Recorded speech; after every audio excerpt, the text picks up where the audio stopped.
دعائے اتار۔ یا رب کریم، جو کوئی 5 نمازوں کے فضائل کے 52 صفحات پڑھ یا سن لے، اسے دونوں جہانوں کی بھلائیوں سے مالا مال فرما، آمین۔ 5 نمازوں کے فضائل۔ الحمدللہ رب العالمین والصلاة والسلام علی سید المرسلین، اما بعد فاعوذ باللہ من الشیطان الرجیم، بسم اللہ الرحمن الرحیم۔ 5 نمازوں کے فضائل۔ درود شریف کی فضیلت۔ فرمان مصطفیٰ صلی اللہ تعالی علیہ وآلہ وسلم، میں نے گزشتہ رات عجیب واقعہ دیکھا۔ میں نے اپنے ایک امتی کو دیکھا جو پل صراط پر کبھی گھسٹ کر اور کبھی گھٹنوں کے بل چل رہا تھا۔ اتنے میں وہ درود آیا جو اس نے مجھ پر بھیجا تھا۔ اس نے اسے پل صراط پر کھڑا کر دیا، یہاں تک کہ اس نے پل صراط پار کر لیا۔ صلو علی الحبیب صلی اللہ تعالی علی محمد۔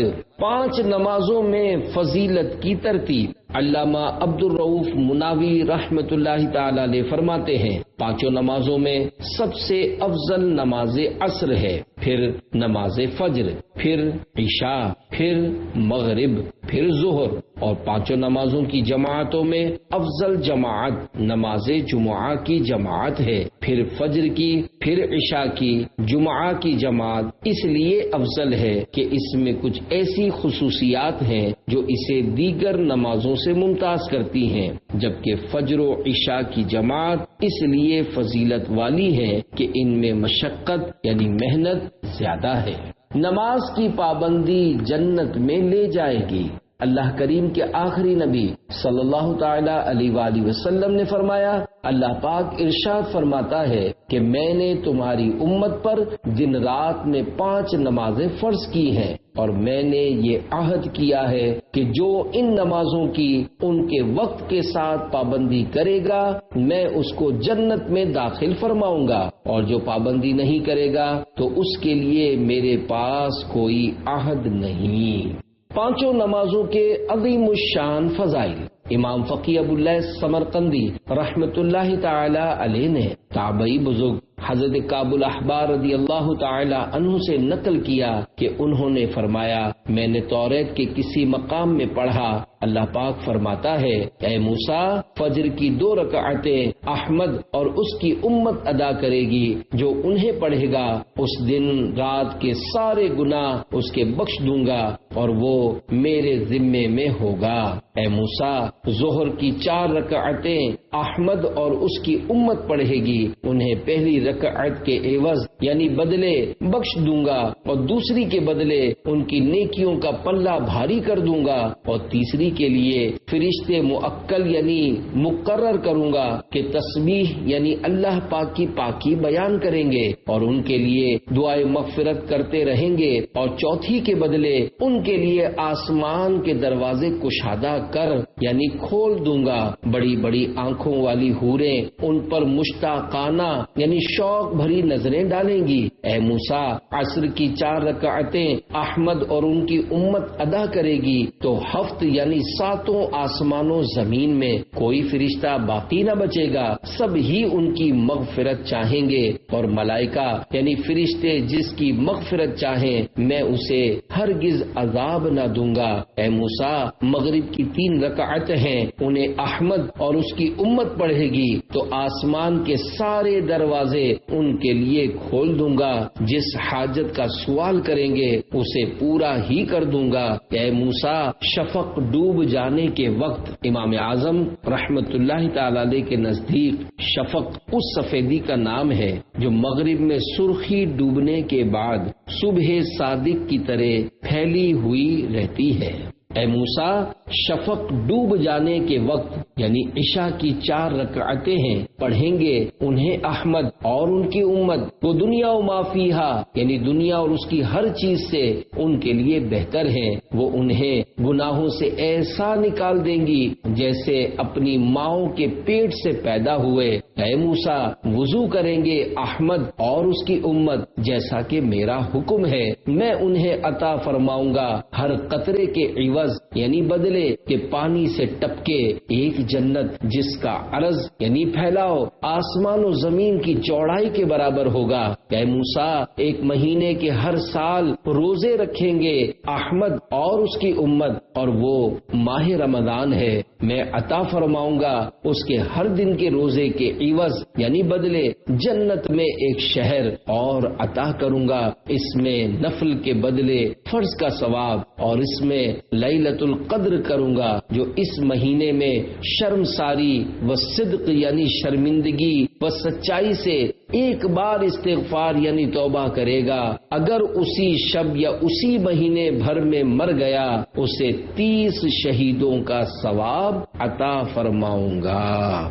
پڑھتے رہو نماز کے جنت میں جاؤ گے، ہوگا وہ تم پہ فضل کے دیکھے ہی جاؤ گے۔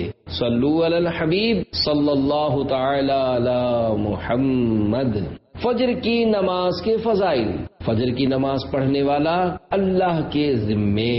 صحابی ابن صحابی حضرت سیدنا عبداللہ ابن عمر رضی اللہ تعالی عنہما سے روایت ہے، سردار مکہ مکرمہ سرکار مدینہ منورہ صلی اللہ تعالی علیہ وآلہ وسلم ارشاد فرماتے ہیں، جو صبح کی نماز پڑھتا ہے وہ شام تک اللہ پاک کے ذمے میں ہے۔ ایک دوسری روایت میں ہے، تم اللہ پاک کا ذمہ نہ توڑو، جو اللہ پاک کا ذمہ توڑے گا اللہ پاک اسے اوندھا یعنی الٹا کر کے دوزخ میں ڈال دے گا۔ نماز فجر کی پابندی کون کر سکتا ہے؟ حضرت علامہ عبد الرؤوف مناوی رحمت اللہ تعالی علیہ لکھتے ہیں، جو فجر کی نماز اخلاص کے ساتھ پڑھے وہ اللہ پاک کی امان یعنی حفاظت میں ہے، اور خاص صبح یعنی فجر کی نماز کا ذکر کرنے میں حکمت یہ ہے کہ اس نماز میں مشقت یعنی محنت ہے، اور اس پر پابندی صرف وہی شخص کر سکتا ہے جس کا ایمان خالص ہو، اسی لیے وہ امان یعنی پناہ کا مستحق ہوتا ہے۔ دوسری جگہ لکھتے ہیں، اللہ پاک کا ذمہ توڑنے کی سخت وعید یعنی سزا کی دھمکی، اور فجر کی نماز پڑھنے والے شخص کو ایذا یعنی تکلیف پہنچانے سے ڈرنے کا بیان ہے۔ شیطان کا جھنڈا۔ حضرت سیدنا سلمان فارسی رضی اللہ تعالی عنہ سے روایت ہے، میرے آقا تاجدار مدینہ صلی اللہ تعالی علیہ وآلہ وسلم کا فرمان عبرت نشان ہے، جو صبح کی نماز کو گیا ایمان کے جھنڈے کے ساتھ گیا، اور جو صبح بازار کو گیا ابلیس یعنی شیطان کے جھنڈے کے ساتھ گیا۔ رحمانی اور شیطانی گروہ۔ حضرت مفتی احمد یار خان رحمت اللہ تعالی علیہ اس حدیث پاک کے تحت لکھتے ہیں، یعنی انسانوں کے دو ٹولے، دو گروپس ہی ہیں۔ نمبر 1 حزب اللہ یعنی اللہ کا گروہ، اور نمبر 2 حزب الشیطان یعنی شیطان کا گروہ۔ ان کی شناخت یعنی پہچان یہ ہے کہ رحمانی ٹولے والے دن کی ابتدا نماز اور اللہ پاک کے ذکر سے کرتے ہیں، اور شیطانی ٹولے والے بازار و دنیاوی کاروبار سے۔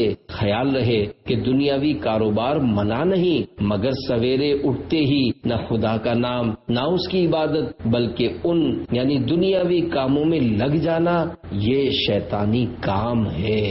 شیطان کا 3 گرہ لگانا۔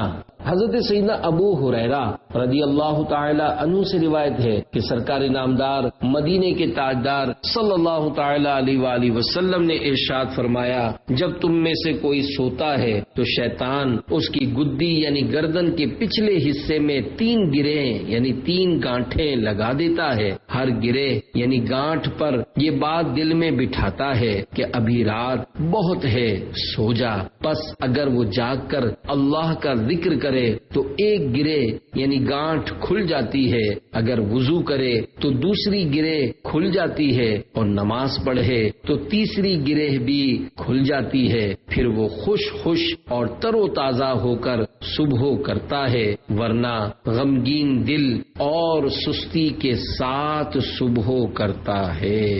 صبح کے وقت مزے کی نیند کا سبب۔ حضرت علامہ مولانا مفتی احمد یار خان رحمت اللہ تعالی علیہ اس حدیث پاک کے تحت لکھتے ہیں، شیطان انسان کے بالوں میں یا دھاگے میں صبح کے وقت غفلت کی 3 گرہ لگا دیتا ہے، اسی لیے صبح کے وقت بڑے مزے کی نیند آتی ہے۔ حضور صلی اللہ علیہ وسلم نے ان 3 گروں یعنی گانٹھوں کے کھولنے کے لیے 3 عمل ارشاد فرمائے جو بیان کردہ حدیث پاک میں موجود ہیں۔ وقت شروع ہوتے ہی سنت فجر پڑھ لینا بہتر ہے۔ ملفوظات اعلی حضرت صفحہ 352 پر ہے، فجر کے اول وقت سنت پڑھنا اولا یعنی بہتر ہے۔ پریشان حال ہو کر صبح کرنے والا کون؟ حضرت سیدنا علامہ علی قاری رحمت اللہ تعالی علیہ حدیث پاک کے حصے پھر وہ خوش اور تر و تازہ ہو کر صبح کرتا ہے کہ تحت فرماتے ہیں، کیونکہ وہ شیطان کی قید اور غفلت کی چادر سے چھٹکارا پا کر اللہ پاک کی خوشی پانے میں کامیاب ہو چکا ہوتا ہے۔ اس کے الٹ جو شخص رات میں اٹھ کر نہ ذکر اللہ کرتا ہے اور نہ وضو کر کے نماز پڑھتا ہے بلکہ شیطان کی فرما برداری کرتے ہوئے سویا رہتا ہے حتیٰ کہ اس کی فجر کی نماز تک نکل جاتی ہے، تو وہ غمگین دل اور بہت ساری فکروں کے ساتھ اور اپنے کام پورے کرنے کے تعلق سے حیران و پریشان ہو کر صبح کرتا ہے، اور جو کام بھی کرنے کا ارادہ کرتا ہے اس میں ناکامیاب رہتا ہے، کیونکہ وہ اللہ پاک کی نزدیکی سے دور ہو کر شیطان کے دھوکے کے جال میں پھنس چکا ہوتا ہے۔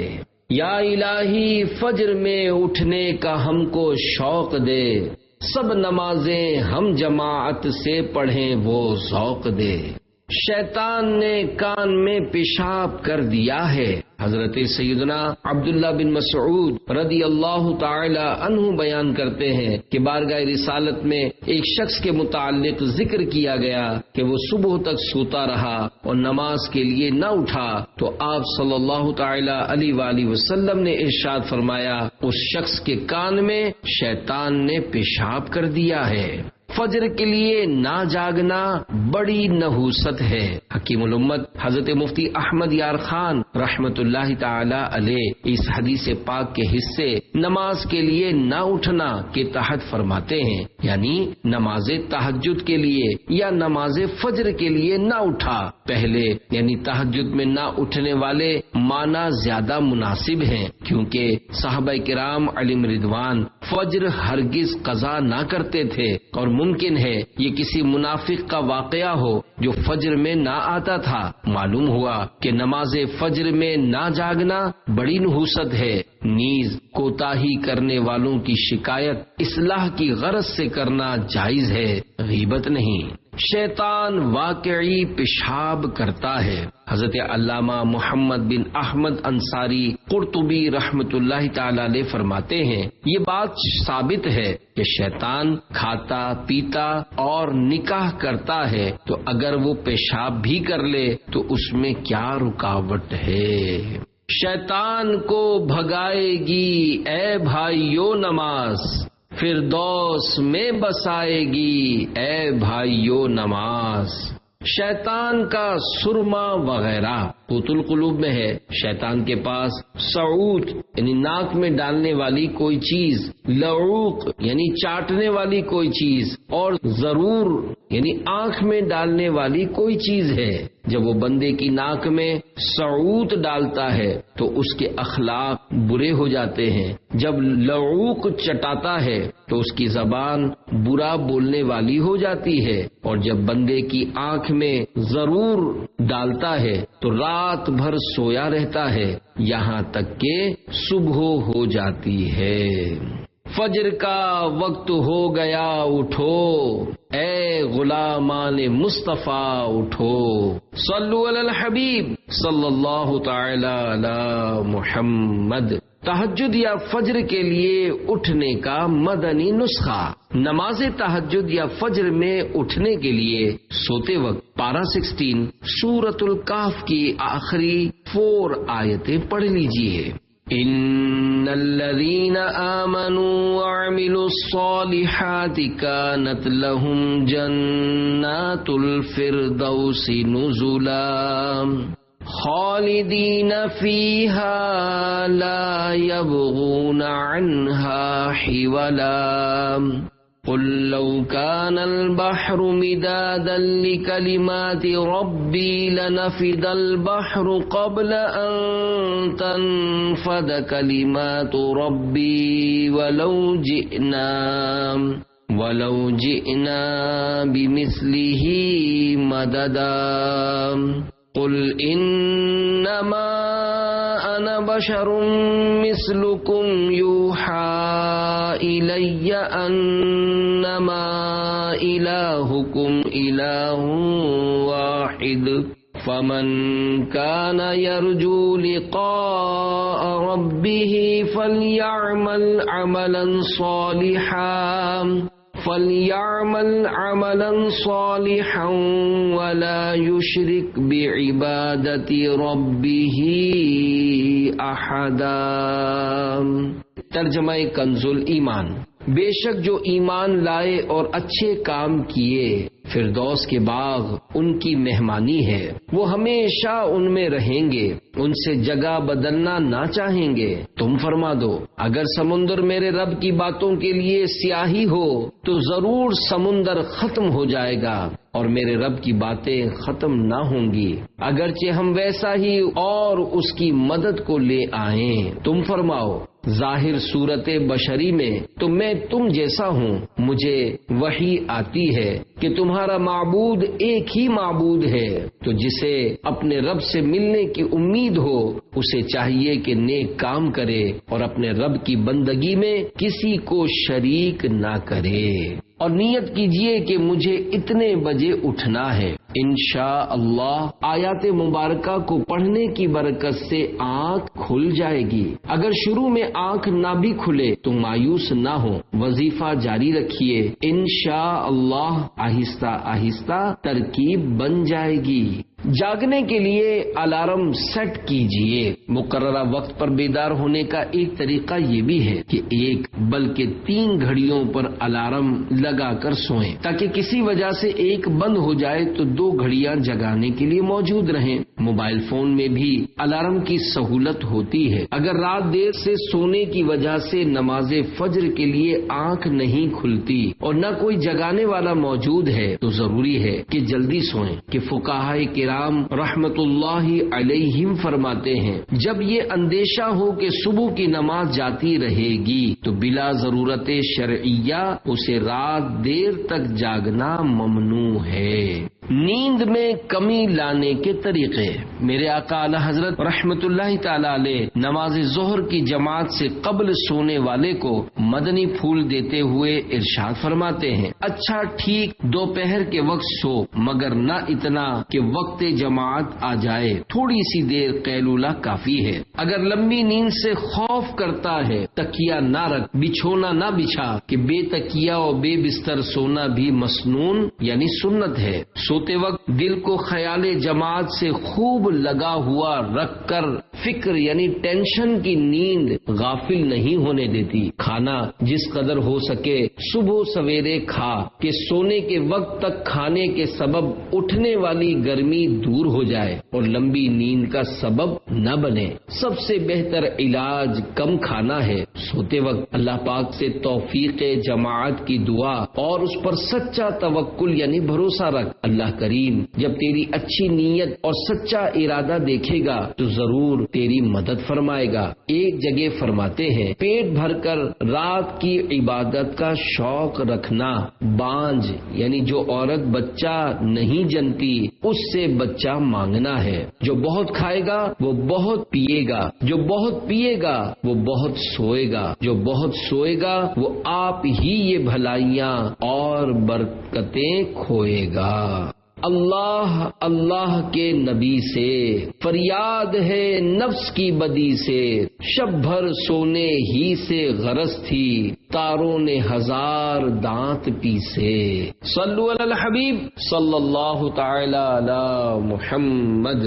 گویا ساری رات عبادت کی، حضرت سیدنا عثمان غنی رضی اللہ تعالی عنہ سے روایت ہے کہ رسول اللہ صلی اللہ تعالی علیہ وآلہ وسلم نے ارشاد فرمایا، جو نماز عشاء جماعت سے پڑھے گویا یعنی جیسے اس نے آدھی رات قیام کیا، اور جو فجر جماعت سے پڑھے گویا یعنی جیسے اس نے پوری رات قیام کیا۔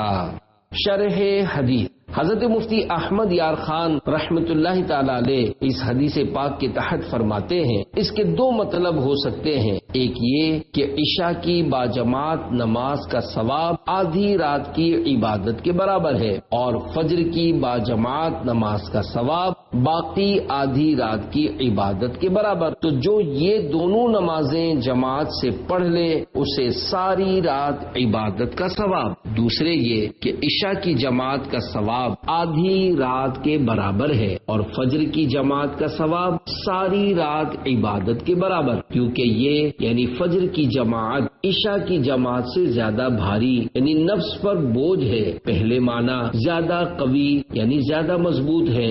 جماعت سے مراد تکبیر اولا پانا ہے، جیسا کہ بعض علماء نے فرمایا۔ بہر شریعت جلد اول صفحہ 509 پر ہے، پہلی رکعت کا رکوع مل گیا تو تکبیر اولا کی فضیلت پا گیا۔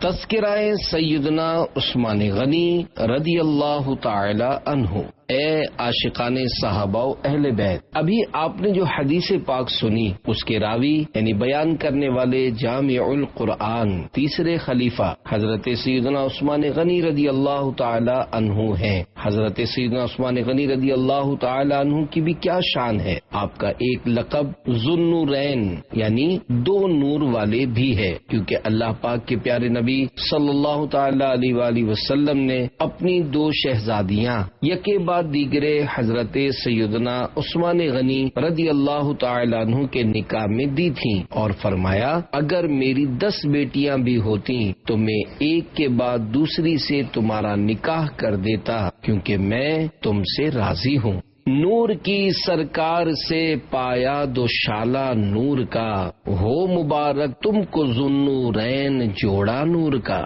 حضرت سیدنا عثمان غنی رضی اللہ تعالی عنہ نے آغاز اسلام ہی میں قبول اسلام کر لیا تھا۔ آپ کی کنیت ابو عمرو اور لقب جامع القرآن ہے۔ آپ کو صاحب الہجرتین یعنی 2 ہجرتوں والے کہا جاتا ہے، کیونکہ آپ نے پہلے حبشہ اور پھر مدینہ شریف کی طرف ہجرت فرمائی۔ عثمان غنی کا اتباع رسول امیر المومنین حضرت سیدنا عثمان غنی رضی اللہ تعالی عنہ زبردست عاشق رسول بلکہ عشق مصطفیٰ کا عملی نمونہ تھے۔ اپنی باتوں اور طور طریقوں میں اللہ پاک کے آخری نبی صلی اللہ علیہ وآلہ وسلم کی سنتیں اور ادائیں خوب اپنایا کرتے تھے۔ چنانچہ ایک دن حضرت سیدنا عثمان غنی رضی اللہ تعالی عنہ نے مسجد کے دروازے پر بیٹھ کر بکری کی دستی کا گوشت منگوایا اور کھایا، اور بغیر تازہ وضو کیے نماز ادا کی۔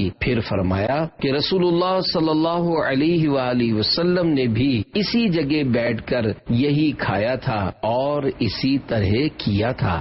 2 بار جنت خریدی۔ حضرت سیدنا عثمان غنی رضی اللہ تعالی عنہ کی شان والا بہت بلند و بالا ہے۔ آپ نے اپنی مبارک زندگی میں مصطفیٰ جان رحمت صلی اللہ علیہ وآلہ وسلم سے 2 مرتبہ جنت خریدی۔ ایک مرتبہ بیر روما یہودی سے خرید کر مسلمانوں کے پانی پینے کے لیے وقف کر کے، اور دوسری بار جیش اسرت یعنی غزوہ تبوک کے موقع پر۔ چنانچہ غزوہ تبوک کے موقع پر مسلمانوں کی بے سر و سامانی کو دیکھتے ہوئے پہلی دفعہ 100 یعنی 100 اونٹ، دوسری مرتبہ 200 یعنی 200 اونٹ، اور تیسری بار 300 یعنی 300 اونٹ دینے کا وعدہ کیا۔ راوی فرماتے ہیں میں نے دیکھا کہ حضور انور مدینے کے تاجور صلی اللہ تعالی علیہ وآلہ وسلم نے یہ سن کر ممبر منور سے نیچے تشریف لا کر 2 مرتبہ فرمایا، آج سے عثمان رضی اللہ تعالی عنہ جو کچھ کرے اس پر مؤاخذہ یعنی پوچھ کچھ نہیں۔ شرم و حیا، تواضع یعنی عاجزی، اتباع سنت، خوف خدا اور فکر آخرت آپ کی سیرت مبارکہ کے روشن پہلو ہیں۔ خوف خدا کا یہ عالم تھا کہ یقینی جنتی ہونے کے باوجود جب کسی قبر کے پاس کھڑے ہوتے تو اس قدر روتے کہ آنسوؤں سے آپ کی داڑھی مبارک تر ہو جاتی۔ وفات شریف، حضرت سیدنا عثمان غنی رضی اللہ تعالی عنہ نے 12 سال مسند خلافت پر فائز رہ کر 18 ذوالحجۃ الحرام سن 35 ہجری میں بروز جمعہ روزے کی حالت میں تقریباً 82 سال 82 ایئرز کی طویل عمر پا کر نہایت مظلومیت کے ساتھ جام شہادت نوش فرمایا۔ شہادت کے بعد حضرت سیدنا عبداللہ بن عباس رضی اللہ تعالی عنہما نے رحمت عالم کو خواب میں فرماتے سنا، بے شک عثمان کو جنت میں عالی شان دولہا بنایا گیا ہے۔ اللہ رب العزت کی ان پر رحمت ہو اور ان کے صدقے ہماری بے حساب مغفرت ہو، آمین بجاہ النبی الامین صلی اللہ تعالی علیہ وآلہ وسلم۔ ملی تقدیر سے مجھ کو صحابہ کی ثنا خوانی، ملا ہے فیض عثمانی، ملا ہے فیض عثمانی۔ صلو علی الحبیب صلی اللہ تعالی علی محمد۔ جمعہ کی فجر با جماعت کی خصوصی فضیلت، حضرت سیدنا ابو عبیدہ بن جراح رضی اللہ تعالی عنہ بیان کرتے ہیں کہ رسول اکرم رحمت عالم صلی اللہ تعالی علیہ وآلہ وسلم نے ارشاد فرمایا، جمعہ کے دن پڑھی جانے والی فجر کی نماز با جماعت سے افضل کوئی نماز نہیں ہے۔ میرا گمان یعنی خیال ہے تم میں سے جو اس میں شریک ہوگا اس کے گناہ معاف کر دیے جائیں گے۔ نبی کا گمان یقین کے برابر ہوتا ہے۔ اے عاشقان رسول، اس حدیث پاک میں کہا گیا ہے میرا گمان یعنی خیال ہے، اس کی شرح یہ ہے کہ نبی کا گمان یعنی خیال یقین کے برابر ہوتا ہے، لہذا مطلب یہ ہوا کہ واقعی جمعہ کی نماز فجر با جماعت پڑھنے والے کے گناہ معاف کر دیے جائیں گے۔ احادیث مبارکہ میں جہاں گناہ معاف ہو جانے کا تذکرہ ہوتا ہے وہاں صغیرہ یعنی چھوٹے گناہوں کی معافی ملنا مراد ہوتا ہے، کیونکہ کبیرہ یعنی بڑے گناہ توبہ سے معاف ہوتے ہیں۔ فجر و عشاء 40 دن با جماعت پڑھنے کی عظیم الشان فضیلت، جو خوش نصیب مسلسل 40 دن تک فجر و عشاء با جماعت ادا کرتا ہے وہ جہنم اور منافقت سے آزاد کر دیا جاتا ہے، جیسا کہ خادم نبی حضرت سیدنا انس رضی اللہ تعالی عنہ سے روایت ہے، سرکار مدینہ صلی اللہ علیہ وآلہ وسلم نے ارشاد فرمایا، جس نے 40 دن فجر و عشاء با جماعت پڑھی اس کو اللہ پاک 2 آزادیاں عطا فرمائے گا، ایک نار یعنی آگ سے، دوسری نفاق یعنی منافقت سے۔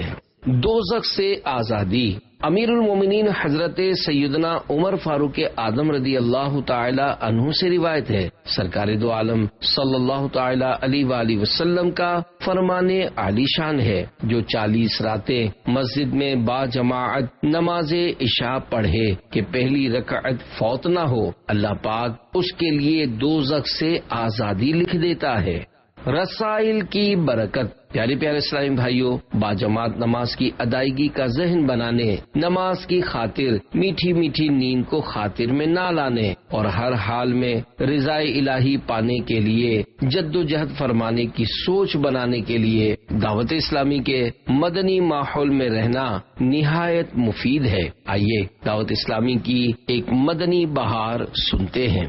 فیصل آباد کے ایک نوجوان اسلامی بھائی بہت فیشن پسند تھے، جب بھی مارکیٹ میں نئے فیشن کی پینٹ شرٹ آتی یہ خرید لیا کرتے۔ دنیا کی مستی میں ایسے گم تھے کہ ان کا نماز پڑھنے کو جی نہیں چاہتا تھا۔ ان کی والدہ فجر کی نماز کے لیے جگاتی تو کل سے پڑھوں گا، اس جمعہ سے نمازیں پڑھنا شروع کر دوں گا وغیرہ کہہ کر ٹال دیا کرتے۔ ان کے بڑے بھائی جو کالج میں پڑھتے تھے وہ خوش قسمتی سے دعوت اسلامی کے مدنی ماحول سے وابستہ ہو گئے۔ جس کے اثرات گھر تک بھی پہنچے۔ بڑے بھائی ایک دن سنتوں بھرے اجتماع سے واپس لوٹے تو مکتبۃ المدینہ کے چند رسائل لیتے آئے۔ جب چھوٹے بھائی نے یہ رسائل پڑھے تو ان کا دل چوٹ کھا گیا کہ اب مجھے بھی دعوت اسلامی والا بننا ہے۔ چنانچہ یہ بھی دعوت اسلامی کے سنتوں بھرے اجتماع میں شریک ہوئے، جہاں انہوں نے بیان کالے بچھو سنا۔ انہوں نے رو رو کر توبہ کی اور داڑھی شریف چہرے پر سجانا شروع کر دی۔ یہ غوث پاک رحمت اللہ تعالی علیہ کے مرید بھی بنے اور دعوت اسلامی کا مدنی کام کرتے کرتے درس نظامی میں داخلہ بھی لیا اور وکلا مجلس کے صوبائی ذمہ دار بھی بنے۔ اے بیمار عصیاں تو آجا یہاں پر، گناہوں کی دے گا دوا مدنی ماحول۔ صلو علی الحبیب صلی اللہ تعالی علی محمد۔ فجر و عصر کے فضائل، فرشتوں کی تبدیلیوں کے اوقات۔ حضرت سیدنا ابو ہریرہ رضی اللہ تعالی عنہ سے روایت ہے کہ مدینے کے تاجدار صلی اللہ تعالی علیہ وآلہ وسلم نے ارشاد فرمایا، تم میں رات اور دن کے فرشتے باری باری آتے ہیں اور فجر و عصر کی نمازوں میں جمع ہو جاتے ہیں۔ پھر وہ فرشتے جنہوں نے تم میں رات گزاری ہے اوپر کی طرف چلے جاتے ہیں۔ اللہ پاک باخبر ہونے کے باوجود ان سے پوچھتا ہے، تم نے میرے بندوں کو کس حال میں چھوڑا؟ وہ عرض کرتے ہیں، ہم نے انہیں نماز پڑھتے چھوڑا اور جب ہم ان کے پاس پہنچے تھے تب بھی وہ نماز پڑھ رہے تھے۔ ہر بالغ کے ساتھ 62 فرشتے، 62 فرشتے۔ حضرت مفتی احمد یار خان رحمت اللہ تعالی علیہ حدیث پاک کے اس حصے فجر و عصر کی نمازوں میں جمع ہو جاتے ہیں کے تحت فرماتے ہیں، یہاں فرشتوں سے مراد یا تو اعمال لکھنے والے 2 فرشتے ہیں یا انسان کی حفاظت کرنے والے 60 فرشتے۔ ہر نابالغ کے ساتھ 60 یعنی 60 فرشتے رہتے ہیں اور بالغ کے ساتھ 62۔ اسی لیے نماز کے سلام اور دیگر سلاموں میں ان کی نیت کی جاتی ہے۔ ان ملائکہ کی ڈیوٹیاں بدلتی رہتی ہیں دن میں اور رات میں، مگر فجر و عصر میں پچھلے فرشتے جانے نہیں پاتے کہ اگلے ڈیوٹی والے آ جاتے ہیں، تاکہ ہماری ابتدا و انتہا یعنی شروع کرنے اور ختم کرنے کی کیفیت کے گواہ زیادہ ہوں۔ اس حصے اوپر کی طرف چلے جاتے کے تحت لکھتے ہیں اپنے ہیڈ کوارٹر کی طرف جہاں ان کا مقام ہے۔ مفتی صاحب حدیث پاک کے اس حصے ہم نے انہیں نماز پڑھتے چھوڑا اور جب ہم ان کے پاس پہنچے تھے تب بھی وہ نماز پڑھ رہے تھے کے تحت تحریر کرتے ہیں۔ اس کا مطلب یا تو یہ ہے کہ فرشتے نمازیوں کی پردہ پوشی کرتے ہیں کہ آس پاس کی نیکیوں کا ذکر اور درمیان کے گناہوں سے خاموشی،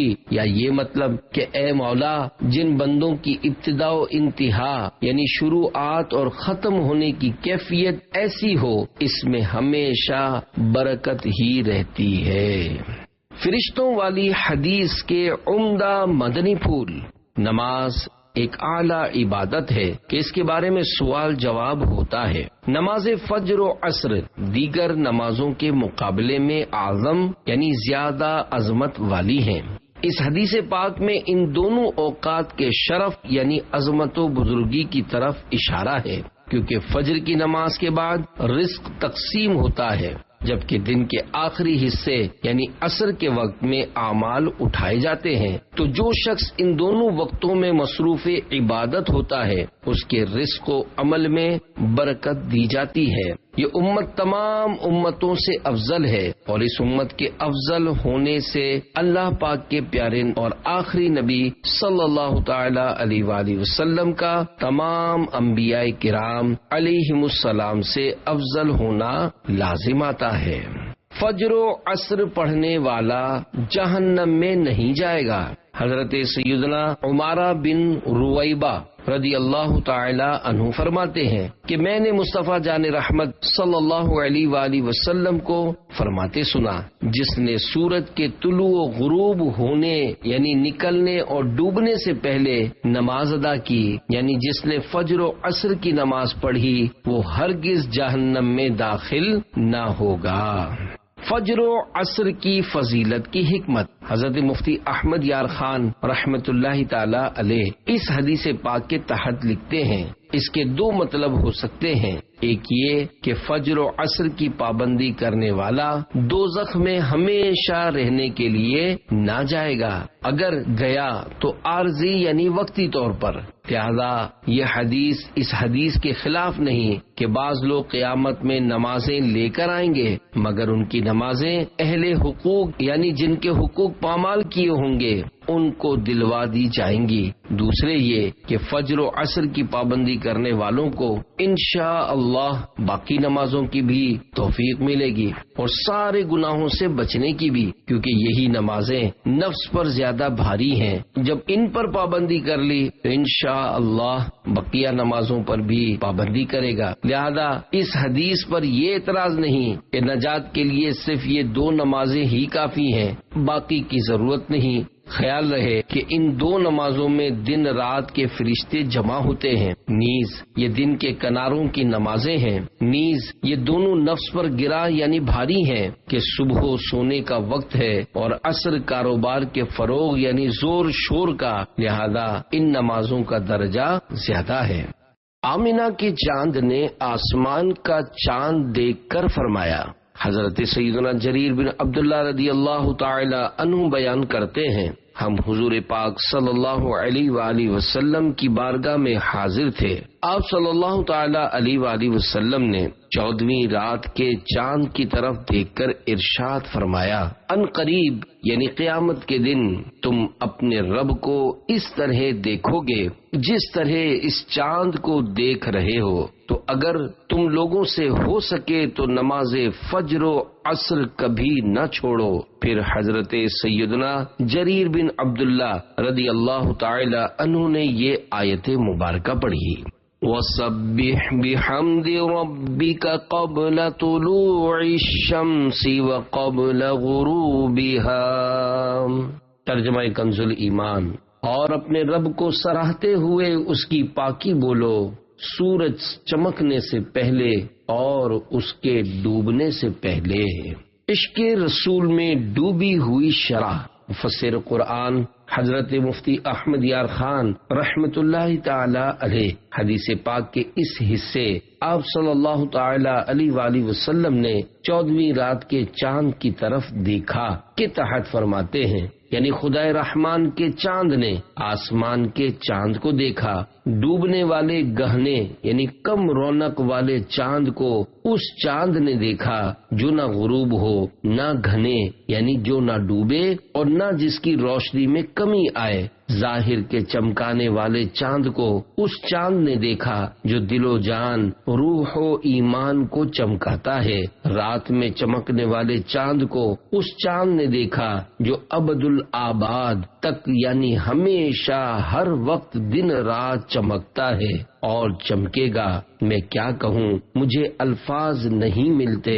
اللہم صلی وسلم وبارک علی بدر النبوتی وشمس الرسالتی صلی اللہ علیہ وسلم۔ ترجمہ، اے اللہ درود و سلام بھیج اور برکت نازل فرما نبوت کے چاند اور رسالت کے سورج پر۔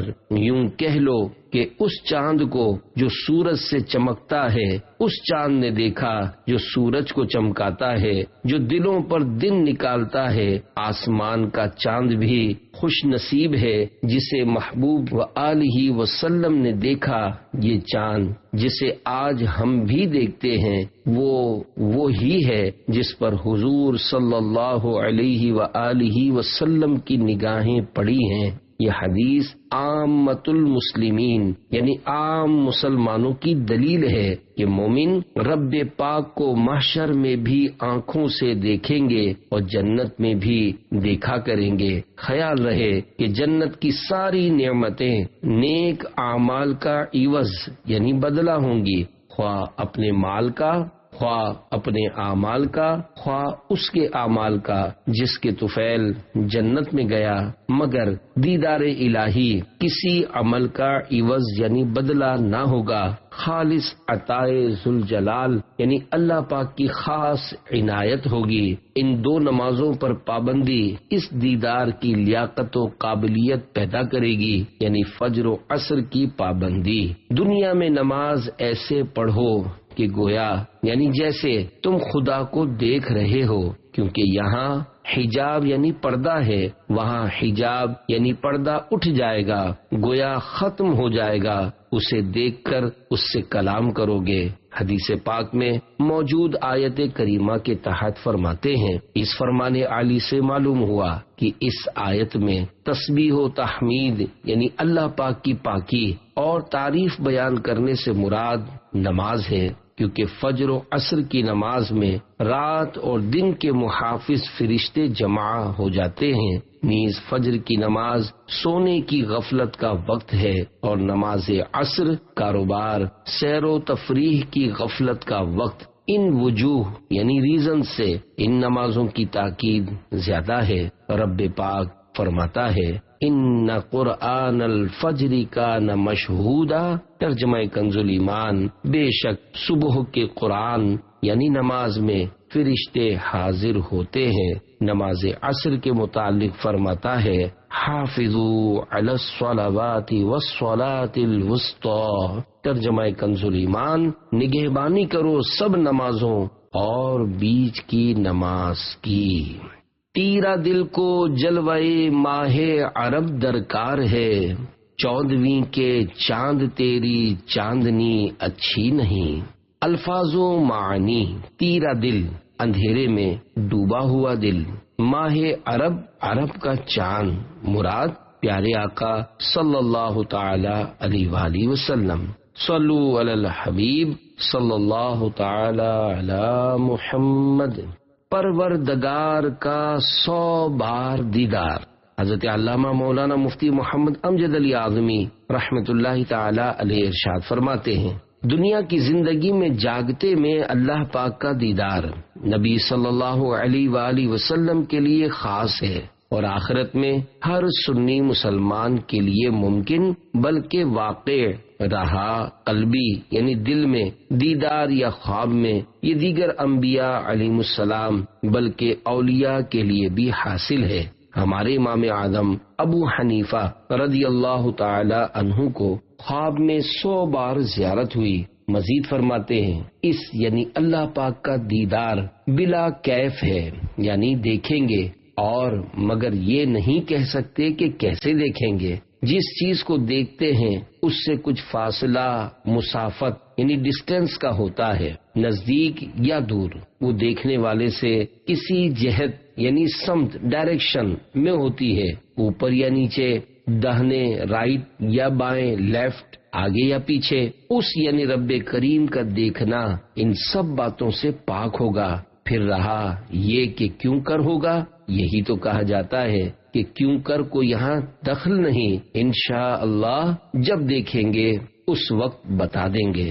اس طرح کی سب باتوں کا خلاصہ یہ ہے کہ جہاں تک عقل پہنچتی ہے وہ خدا نہیں، اور جو خدا ہے اس تک عقل رسا یعنی پہنچتی نہیں، اور وقت دیدار نگاہ اس کا احاطہ یعنی گھیرا کرے، یہ محال یعنی ناممکن، امپاسبل ہے۔ بحر شریعت جلد اول صفحہ 160 پر ہے، جنتی جب جنت میں جائیں گے ہر ایک اپنے اعمال کی مقدار سے مرتبہ پائے گا اور اس کے فضل کی حد نہیں۔ پھر انہیں دنیا کی 1 ہفتے کی مقدار کے بعد اجازت دی جائے گی کہ اپنے پروردگار کی زیارت کریں، اور عرش الہی ظاہر ہوگا اور رب پاک جنت کے باغوں میں سے ایک باغ میں تجلی فرمائے گا، اور ان جنتیوں کے لیے ممبر بچھائے جائیں گے، نور کے ممبر، موتی کے ممبر، یاقوت کے ممبر، زبرجد کے ممبر، سونے کے ممبر، چاندی کے ممبر، اور ان یعنی جنتیوں میں کا ادنا یعنی چھوٹے درجے کا مشک و کافور کے ٹیلے پر بیٹھے گا، اور ان میں ادنا کوئی نہیں۔ اپنے گمان یعنی خیال میں کرسی والوں کو کچھ اپنے سے بڑھ کر نہ سمجھیں گے، اور خدا کا دیدار ایسا صاف ہوگا جیسے آفتاب یعنی سورج اور 14ویں رات کے چاند کو ہر ایک اپنی اپنی جگہ سے دیکھتا ہے کہ ایک کا دیکھنا دوسرے کے لیے مانے یعنی رکاوٹ نہیں، اور اللہ کریم ہر ایک پر تجلی فرمائے گا۔ ان میں سے کسی کو فرمائے گا، اے فلاں بن فلاں، تجھے یاد ہے جس دن تو نے ایسا ایسا کیا تھا؟ دنیا کے بعض معاصی یعنی نافرمانیاں یاد دلائے گا۔ بندہ عرض کرے گا، تو اے رب کیا تو نے مجھے بخش نہ دیا؟ فرمائے گا، ہاں، میری مغفرت کی وسعت یعنی کشادگی پھیلاؤ ہی کی وجہ سے تو اس مرتبے کو پہنچا۔ جے میں وے کھاں عملہ ولے کچھ نہیں میرے پلے، جے میں وے کھاں رحمت رب دی بلے بلے بلے، یعنی جب میں اپنے اعمال کی طرف دیکھتا ہوں تو کچھ نہیں پاتا، اور جب اپنے رب کی رحمت کی طرف دیکھتا ہوں تو خوشی سے جھوم اٹھتا ہوں۔ نماز عصر کا ڈبل اجر۔ حضرت سیدنا ابو بصرہ غفاری رضی اللہ تعالی عنہ سے روایت ہے کہ نور والے آقا صلی اللہ تعالی علیہ وآلہ وسلم نے فرمایا، یہ نماز یعنی نماز عصر تم سے پچھلے لوگوں پر پیش کی گئی تو انہوں نے اسے ضائع کر دیا، لہذا جو اسے پابندی سے ادا کرے گا اسے دگنا یعنی ڈبل اجر ملے گا۔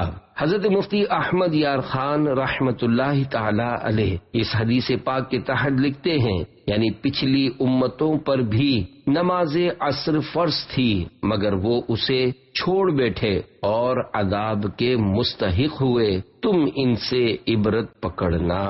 دگنے اجر کی وجوہات کے مدنی پھول۔ پہلا اجر پچھلی امتوں کے لوگوں کی مخالفت کرتے ہوئے عصر کی نماز پر پابندی کی وجہ سے ملے گا، اور دوسرا اجر عصر کی نماز پڑھنے پر ملے گا جس طرح دیگر نمازوں کا ملتا ہے۔ پہلا اجر عبادت پر پابندی کی وجہ سے ملے گا، اور دوسرا اجر قناعت کرتے ہوئے خرید و فروخت چھوڑنے پر ملے گا، کیونکہ عصر کے وقت لوگ بازاروں میں کام کاج میں مصروف ہوتے ہیں۔ پہلا اجر عصر کی فضیلت کی وجہ سے ملے گا کیونکہ یہ صلاۃ وسطیٰ یعنی درمیانی نماز ہے، اور دوسرا اجر اس کی پابندی کے سبب ملے گا۔ عمل ضبط ہو گیا۔ تابعی بزرگ حضرت سیدنا ابو الملیح رحمت اللہ تعالی علیہ بیان کرتے ہیں، ایک ایسے روز کے بادل چھائے ہوئے تھے، ہم صحابی رسول حضرت سیدنا بریدہ رضی اللہ تعالی عنہ کے ساتھ جہاد میں تھے۔ آپ نے فرمایا، نماز عصر میں جلدی کرو، کیونکہ سرکار دو عالم صلی اللہ علیہ وآلہ وسلم نے ارشاد فرمایا کہ جس نے نماز عصر چھوڑ دی اس کا عمل ضبط ہو گیا۔ نماز عصر چھوڑنے کے عادی پر اندیشہ کفر۔ حضرت مفتی احمد یار خان رحمت اللہ تعالی علیہ اس حدیث پاک کے تحت لکھتے ہیں، غالباً عمل سے مراد وہ دنیاوی کام ہے جس کی وجہ سے اس نے نماز عصر چھوڑی، اور ضبطی سے مراد اس کام کی برکت کا ختم ہونا، یا یہ مطلب ہے کہ جو عصر چھوڑنے کا عادی ہو جائے اس کے لیے اندیشہ یعنی خطرہ ہے کہ وہ کافر ہو کر مرے، جس سے اعمال ضبط یعنی برباد ہو جائیں۔ البتہ اس کا مطلب یہ نہیں کہ عصر چھوڑنا کفر و ارتداد ہے۔ خیال رہے کہ نماز عصر کو قرآن کریم نے بیچ کی نماز فرما کر اس کی بہت تاکید فرمائی، نیز اس وقت رات و دن کے فرشتوں کا اجتماع یعنی جمع ہونا ہوتا ہے، اور یہ وقت لوگوں کی سیر و تفریح اور تجارت کے فروغ یعنی بڑھنے اور مصروفیت کا وقت ہے، اس لیے اکثر لوگ عصر میں سستی کر جاتے ہیں۔ ان وجوہ یعنی ریزن سے قرآن شریف نے بھی عصر کی بہت تاکید فرمائی اور حدیث شریف نے بھی۔ 40 منٹس پہلے تیاری۔ حکایت، عارف باللہ ابو العباس حریثی رحمت اللہ تعالی علیہ نماز عصر کی تیاری اس وقت سے شروع کر دیتے جب ظہر کا وقت ختم ہونے میں 40 منٹ باقی ہوتے، آپ کی تیاری کا طریقہ یہ ہوتا کہ نگاہیں جھکائے مراقبے میں مشغول ہو جاتے اور وسوسوں سے استغفار کرتے رہتے، اور ایسا اس لیے کرتے تاکہ آپ پر عصر کا وقت اس حالت میں آئے کہ بارگاہ الہی میں حاضری سے آپ کے سامنے کوئی رکاوٹ نہ ہو۔ ایک بیان نے کئی نمازی بنا دیے۔ پیارے پیارے اسلامی بھائیوں، نمازوں کی اہمیت اپنے دلوں میں اجاگر کرنے، ہر نماز اہتمام کے ساتھ اپنے وقت کے اندر باجماعت پڑھنے اور دوسروں کو نمازوں کے لیے تیار کرنے کی سوچ بنانے کے لیے دعوت اسلامی کے مدنی ماحول سے منسلک رہیے۔ آئیے نمازی بنانے کے متعلق ایک مدنی بہار سنتے ہیں۔ وزیر آباد پنجاب کے اسلامی بھائی اس وقت اسکول کے طالب علم تھے۔ کسی مبلغ دعوت اسلامی نے مکتبۃ المدینہ سے جاری ہونے والے بیان کا کیسٹ بے نمازی کی سزائیں پیش کیا۔ ان کے بقول گھر میں والد صاحب کے علاوہ کوئی نماز نہیں پڑھتا تھا۔ بہرحال انہوں نے وہ کیسٹ گھر میں چلایا۔ والد صاحب نے بھی وہ بیان سنا اور گھر والوں کو بار بار اس بیان کو سننے کی ترغیب دی۔ اس بیان کی برکت سے اس اسلامی بھائی کے گھر والے نمازی بن گئے، غوث پاک رحمت اللہ تعالی علیہ کے مرید بھی بنے۔ پھر ایک وقت وہ آیا کہ الحمدللہ ان کے گھر میں اسلامی بہنوں کا ہفتہ وار سنتوں بھرا اجتماع بھی ہونے لگا۔ ان کے بھائی دعوت اسلامی کے نعت خواں بھی بنے اور جامعۃ المدینہ میں درس نظامی کے طالب علم بھی، جبکہ ان کے 2 چچا زاد بھائی دعوت اسلامی کے مدرسۃ المدینہ میں حفظ قرآن کی سعادت پانے لگے۔ یقیناً مقدر کا وہ ہے سکندر جسے خیر سے مل گیا مدنی ماحول۔ صلو علی الحبیب صلی اللہ تعالی علی محمد۔ اہل و عیال اور مال برباد ہو گئے۔ صحابی ابن صحابی حضرت سیدنا عبداللہ بن عمر رضی اللہ تعالی عنہما سے روایت ہے کہ اللہ پاک کے پیارے رسول صلی اللہ تعالی علیہ وآلہ وسلم نے ارشاد فرمایا، جس کی نماز عصر نکل گئی، یعنی جو جان بوجھ کر نماز عصر چھوڑے، گویا اس کے اہل و عیال و مال وطر ہو، یعنی چھین لیے گئے۔ وطر کا مطلب حضرت علامہ ابو سلیمان خطابی شافعی رحمت اللہ تعالی علیہ فرماتے ہیں، وطر کا معنی ہے نقصان ہونا یا چھن جانا۔ پس جس کے بال بچے اور مال چھن گئے یا اس کا نقصان ہو گیا، گویا وہ اکیلا رہ گیا۔ لہذا نماز کے فوت ہونے سے انسان کو اس طرح ڈرنا چاہیے جس طرح وہ اپنے گھر کے افراد اور مال و دولت کے جانے یعنی برباد ہونے سے ڈرتا ہے۔ میت کو قبر میں سورج ڈوبتا ہوا معلوم ہوتا ہے۔ حضرت سیدنا جابر بن عبداللہ رضی اللہ تعالی عنہ سے روایت ہے کہ رحمت عالم صلی اللہ علیہ وآلہ وسلم کا فرمان معظم ہے، جب مرنے والا قبر میں داخل ہوتا ہے تو اسے سورج ڈوبتا ہوا معلوم ہوتا ہے، تو وہ آنکھیں ملتا ہوا بیٹھتا ہے اور کہتا ہے، مجھے چھوڑو میں نماز پڑھ لوں۔ اے فرشتو سوالات بعد میں کرنا۔ حکیم الامت حضرت مفتی احمد یار خان رحمت اللہ تعالی علیہ حدیث پاک کے اس حصے سورج ڈوبتا ہوا معلوم ہوتا ہے کے تحت فرماتے ہیں، یہ احساس منکر نکیر کے جگانے پر ہوتا ہے، خواہ دفن کسی وقت ہو، کیونکہ نماز عصر کی زیادہ تاکید ہے اور آفتاب یعنی سورج کا ڈوبنا اس کا وقت جاتے رہنے کی دلیل ہے، اس لیے یہ وقت دکھایا جاتا ہے۔ حدیث کے اس حصے مجھے چھوڑو میں نماز پڑھ لوں کے تحت لکھتے ہیں، یعنی اے فرشتوں سوالات بعد میں کرنا، عصر کا وقت جا رہا ہے، مجھے نماز پڑھ لینے دو۔ یہ وہی کہے گا جو دنیا میں نماز عصر کا پابند تھا، اللہ نصیب کرے۔ اسی لیے رب فرماتا ہے، حافظوا علی الصلوات والصلاۃ الوسطی۔ ترجمہ کنز ایمان، نگہبانی یعنی حفاظت کرو سب نمازوں اور بیچ کی نماز کی، یعنی تمام نمازوں کی خصوصاً عصر کی بہت نگہبانی یعنی حفاظت کرو۔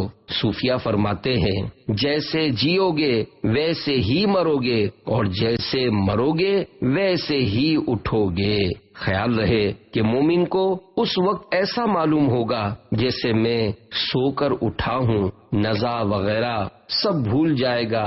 ممکن ہے کہ اس عرض یعنی مجھے چھوڑو میں نماز پڑھ لوں پر سوال جواب ہی نہ ہو، اور ہوں تو نہایت آسان، کیونکہ اس کی یہ گفتگو تمام سوالوں کا جواب ہو چکی۔ کیا پوچھتے ہو مجھ سے نکیرین لحد میں، لو دیکھ لو دل چیر کے ارمان محمد صلی اللہ علیہ وآلہ وسلم۔ تقسیم رزق کے اوقات۔ حضرت سیدنا امام شارانی رحمت اللہ تعالی علیہ کہتے ہیں، میں نے سید علی خواص رحمت اللہ تعالی علیہ کو یہ فرماتے ہوئے سنا کہ مادی یعنی محسوس ہونے والا رزق جو کہ ہمارے جسموں کی غذا ہوتا ہے، طلوع فجر سے یعنی جب فجر کی نماز کا وقت شروع ہوتا ہے سے لے کر سورج ایک نیزہ نکل کر بلند ہونے تک یعنی طلوع آفتاب کے 20 منٹ کے بعد تک اللہ پاک تقسیم فرماتا ہے، اور روح کی غذا یعنی معنوی رزق جو کہ دکھائی نہیں دیتا یعنی دل و دماغ کا سکون جس پر مبنی ہوتا ہے، عصر کی نماز کے بعد سے غروب آفتاب تک تقسیم فرماتا ہے۔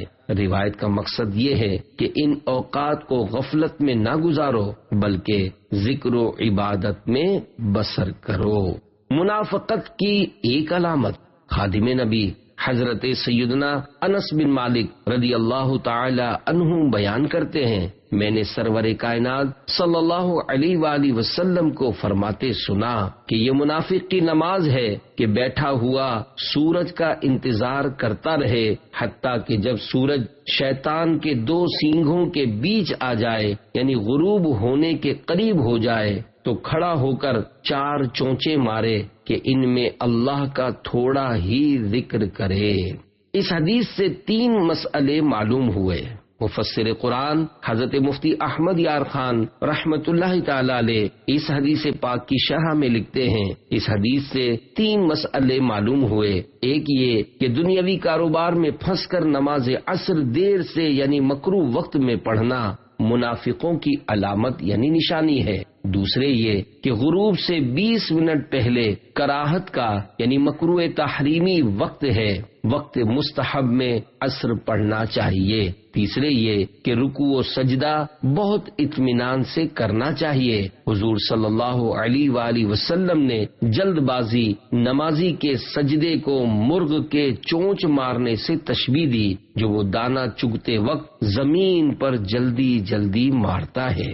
عصر کے بعد نہ سوئیں۔ رسول اللہ صلی اللہ علیہ وآلہ وسلم نے فرمایا، جو شخص عصر کے بعد سوئے اور اس کی عقل جاتی رہے تو وہ اپنے ہی کو ملامت کرے۔ نمازوں کے اندر خشوع اے خدا دے، پے غوث اچھا نمازی بنا دے۔ صلو علی الحبیب صلی اللہ علی محمد۔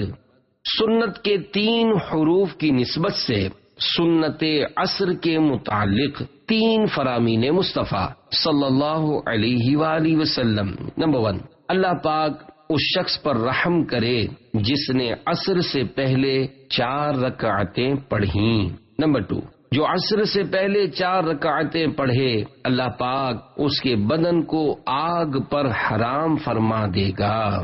نمبر 3، جو عصر سے پہلے 4 رکعتیں پڑھے اسے آگ نہ چھوئے گی۔ عصر کی سنتوں کے بارے میں مدنی پھول۔ عصر کے فرضوں سے پہلے 4 رکعتیں پڑھنا سنت غیر مؤکدہ ہے۔ اس میں اور عشاء کے فرضوں سے پہلے کی 4 سنتوں میں پہلی اور تیسری رکعت کے شروع میں ثنا، اعوذ اور بسم اللہ پڑھیے۔ دوسری اور چوتھی رکعت کے بعد قعدہ فرض ہے۔ دونوں قعدوں میں التحیات کے بعد درود ابراہیم اور دعا بھی پڑھیے۔ 4 غیر مؤکدہ سنتیں شروع کرنے کے بعد جماعت کھڑی ہو جانے کی صورت میں 2 رکعتوں پر سلام پھیر کر جماعت میں شامل ہو جائیے، مگر ظہر و جمعہ کی سنت قبلیہ یعنی فرضوں سے پہلے پڑھی جانے والی 4 سنتوں میں 4 رکعت پوری کر لیجیے۔ اس مسئلے کی تفصیلی معلومات فتاوی رضویہ جلد 8 صفحہ 129 تا 136 پر دیکھی جا سکتی ہے۔ مغرب کی نماز کے فضائل۔ مقبول حج و عمرہ کا ثواب۔ خادم نبی حضرت سیدنا انس رضی اللہ تعالی عنہ سے روایت ہے کہ سرکار مدینہ صلی اللہ علیہ وآلہ وسلم کا فرمان عالی شان ہے، جس نے مغرب کی نماز جماعت کے ساتھ ادا کی اس کے لیے مقبول حج و عمرہ کا ثواب لکھا جائے گا، اور وہ ایسا ہے گویا یعنی جیسے اس نے شب قدر میں قیام کیا۔ مغرب کے فرضوں کے بعد 6 رکعتیں 2 فرامین مصطفیٰ صلی اللہ علیہ وآلہ وسلم۔ نمبر 1، جو شخص مغرب کے بعد 6 رکعتیں پڑھے اور ان کے درمیان میں کوئی بری بات نہ کہے تو 12 برس کی عبادت کے ثواب کے برابر کی جائیں گی۔ نمبر 2، جو مغرب کے بعد 6 رکعتیں پڑھے اس کے گناہ بخش دیے جائیں گے اگرچہ سمندر کے جھاگ برابر ہوں۔ نماز اوابین کا طریقہ۔ مغرب کی 3 رکعت فرض پڑھنے کے بعد 6 رکعت ایک ہی سلام سے پڑھیے۔ ہر 2 رکعت پر قاعدہ کیجیے اور اس میں التحیات، درود ابراہیم اور دعا پڑھیے۔ پہلی، تیسری اور 5ویں رکعت کی ابتدا میں ثنا، تعوذ و تسمیہ یعنی ثنا، اعوذ اور بسم اللہ بھی پڑھیے۔ 6 رکعت کے قاعدے کے بعد سلام پھیر دیجیے۔ پہلی 2 رکعتیں سنت مؤکدہ ہوئیں اور باقی 4 نوافل۔ یہ ہے اوابین یعنی توبہ کرنے والوں کی نماز۔ چاہیں تو 2 رکعت کر کے بھی پڑھ سکتے ہیں۔ بہار شریعت جلد اول صفحہ 666 پر ہے۔ بعد مغرب 6 رکعتیں مستحب ہیں، ان کو صلاۃ الاوابین کہتے ہیں۔ خواہ یعنی چاہیں تو 1 سلام سے سب پڑھے یا 2 سلام سے یا 3 سے، اور 3 سلام سے یعنی ہر 2 رکعت پر سلام پھیرنا افضل ہے۔ صلو علی الحبیب صلی اللہ علیہ وآلہ وسلم۔ صلو علی الحبیب صلی اللہ علی محمد۔ مغرب و عشاء کے درمیان عبادت کا ثواب۔ حضرت سیدنا عمر بن ابو خلیفہ رحمت اللہ تعالی علیہ بیان کرتے ہیں، ہم نے حضرت سیدنا عطا خراسانی رحمت اللہ تعالی علیہ کے ساتھ نماز مغرب ادا کی۔ نماز کے بعد جب ہم واپس ہونے لگے تو آپ نے میرا ہاتھ پکڑ کر فرمایا، مغرب و عشاء کے اس درمیانی وقت سے لوگ غافل ہیں۔ یہ نماز اوابین یعنی توبہ کرنے والوں کی نماز کا وقت ہے۔ جس نے اس دوران نماز کی حالت میں قرآن کریم کی تلاوت کی گویا وہ جنت کی کیاری میں ہے۔ عشاء کی نماز کے فضائل۔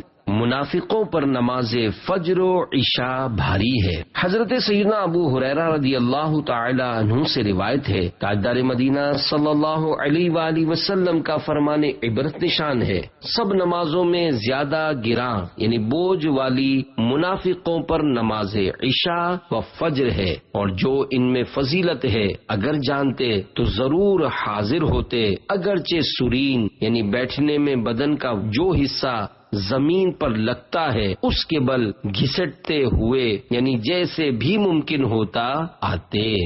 شرح حدیث۔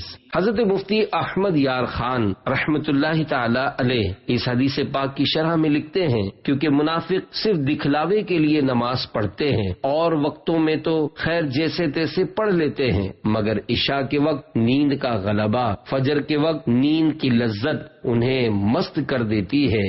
اخلاص و عشق تمام مشکلوں کو حل کرتے ہیں، وہ ان میں ہے نہیں، لہذا یہ 2 نمازیں انہیں بہت گراں یعنی بہت بڑا بوجھ معلوم ہوتی ہیں۔ اس سے معلوم ہوا کہ جو مسلمان ان 2 نمازوں میں سستی کرے وہ منافقوں کے سے کام کرتا ہے۔ منافقین عشاء و فجر میں آنے کی طاقت نہیں رکھتے، تابعی بزرگ حضرت سیدنا سعید بن مسیب رحمت اللہ تعالی علیہ سے مروی ہے کہ سرور دو جہان صلی اللہ علیہ وآلہ وسلم کا فرمان عبرت نشان ہے ہمارے اور منافقین کے درمیان علامت یعنی پہچان عشاء و فجر کی نماز میں حاضر ہونا ہے، کیونکہ منافقین ان نمازوں میں آنے کی طاقت نہیں رکھتے۔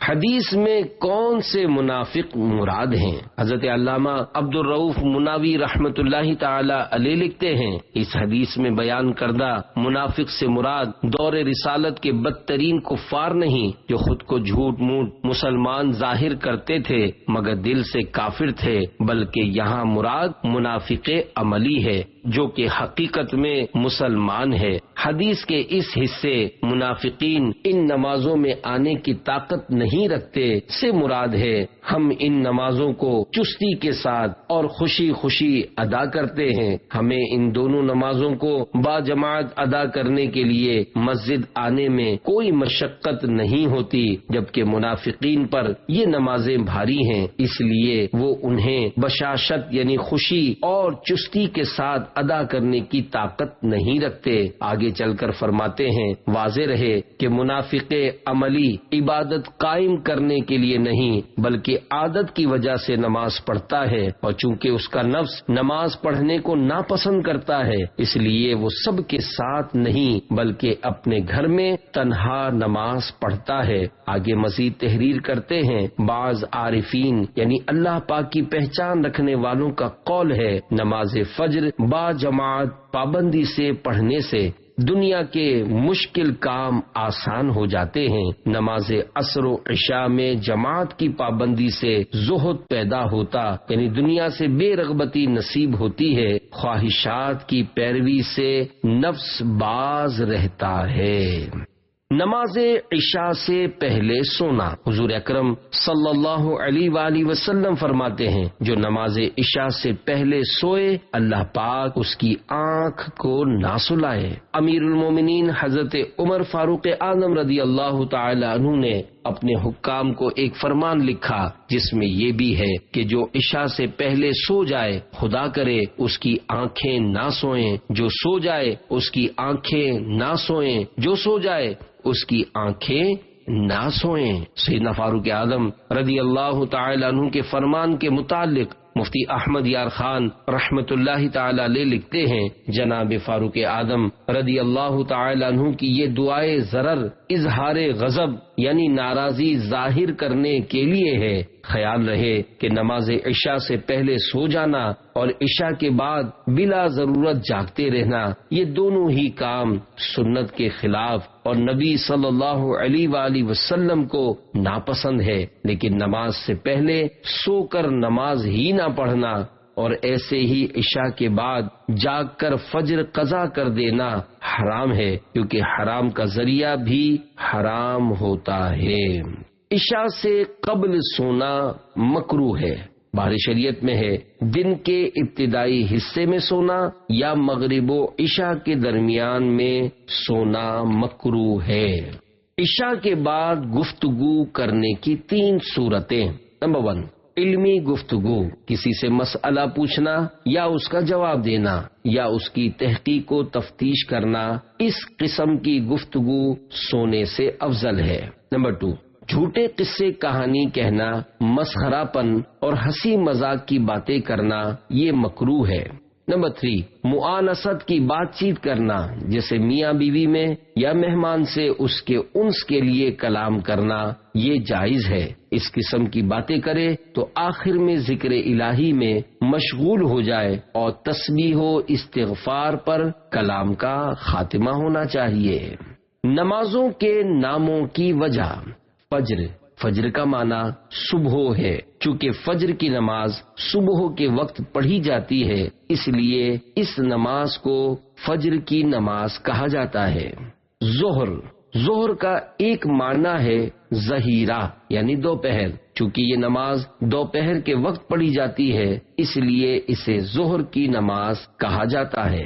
عصر کا معنی دن کا آخری حصہ، چونکہ یہ نماز اسی وقت میں ادا کی جاتی ہے اس لیے اس نماز کو عصر کی نماز کہا جاتا ہے۔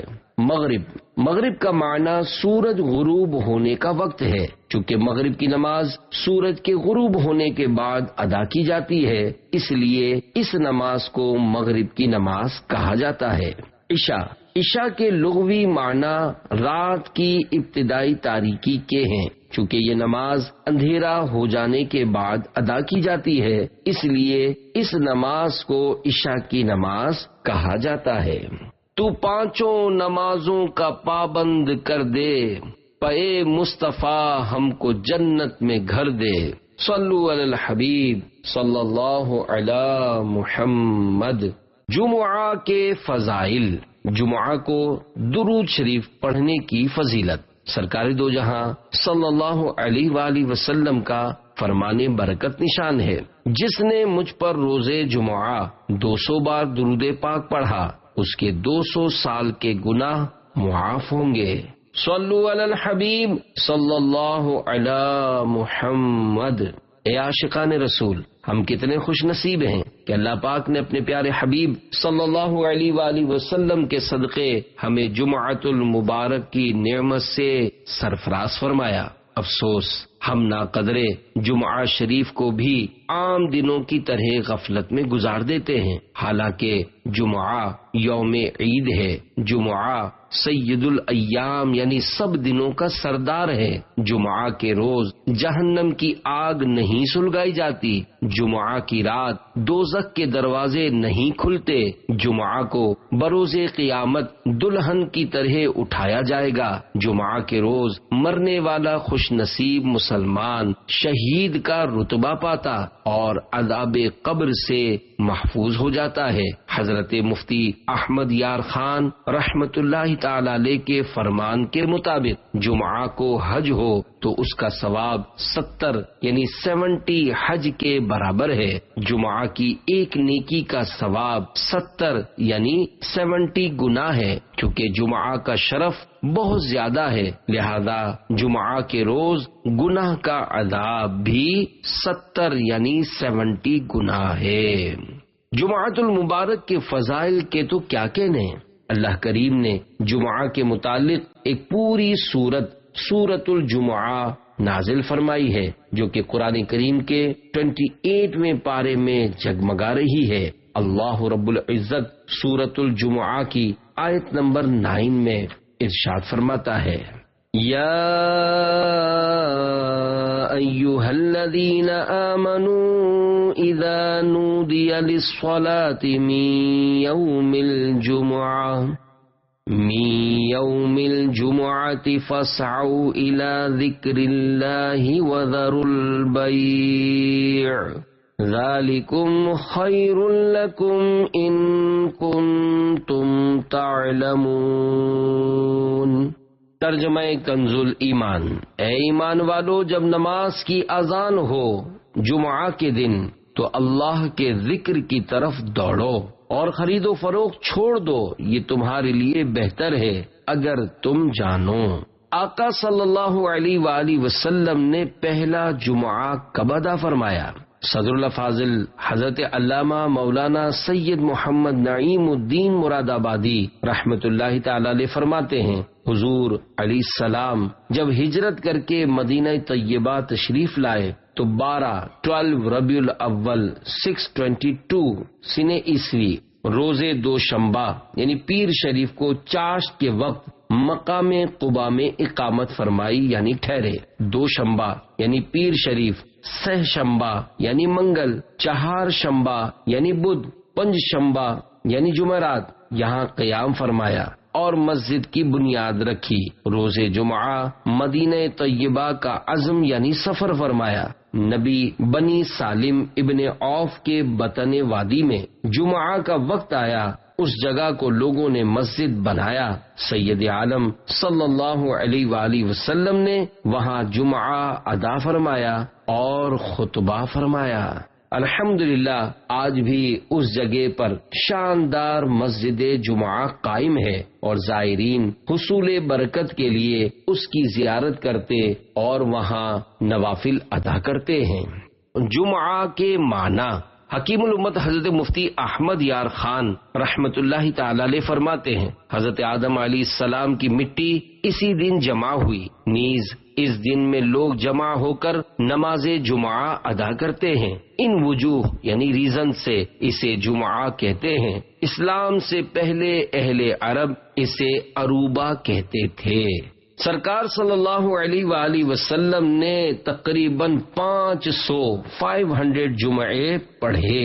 حضرت مفتی احمد یار خان رحمت اللہ تعالی علیہ فرماتے ہیں، نبی کریم صلی اللہ علیہ وآلہ وسلم نے تقریباً 500 جمعے پڑھے ہیں، اس لیے کہ جمعہ بعد ہجرت شروع ہوا، جس کے بعد 10 سال آپ صلی اللہ علیہ وآلہ وسلم کی ظاہری زندگی شریف رہی۔ اس عرصے میں جمعے اتنے ہی ہوتے ہیں۔ 3 جمعے سستی سے چھوڑے، اس کے دل پر مہر۔ اللہ کے محبوب صلی اللہ علیہ وآلہ وسلم کا فرمان عبرت نشان ہے، جو شخص 3 جمعہ کی نماز سستی کے سبب چھوڑے، اللہ پاک اس کے دل پر مہر کر دے گا۔ جمعہ فرض عین یعنی جس کا ادا کرنا عاقل و بالغ مسلمان مرد پر ضروری ہے، اور اس کی فرضیت ظہر سے زیادہ مؤکد یعنی تاکیدی ہے، اور اس کا منکر یعنی انکار کرنے والا کافر ہے۔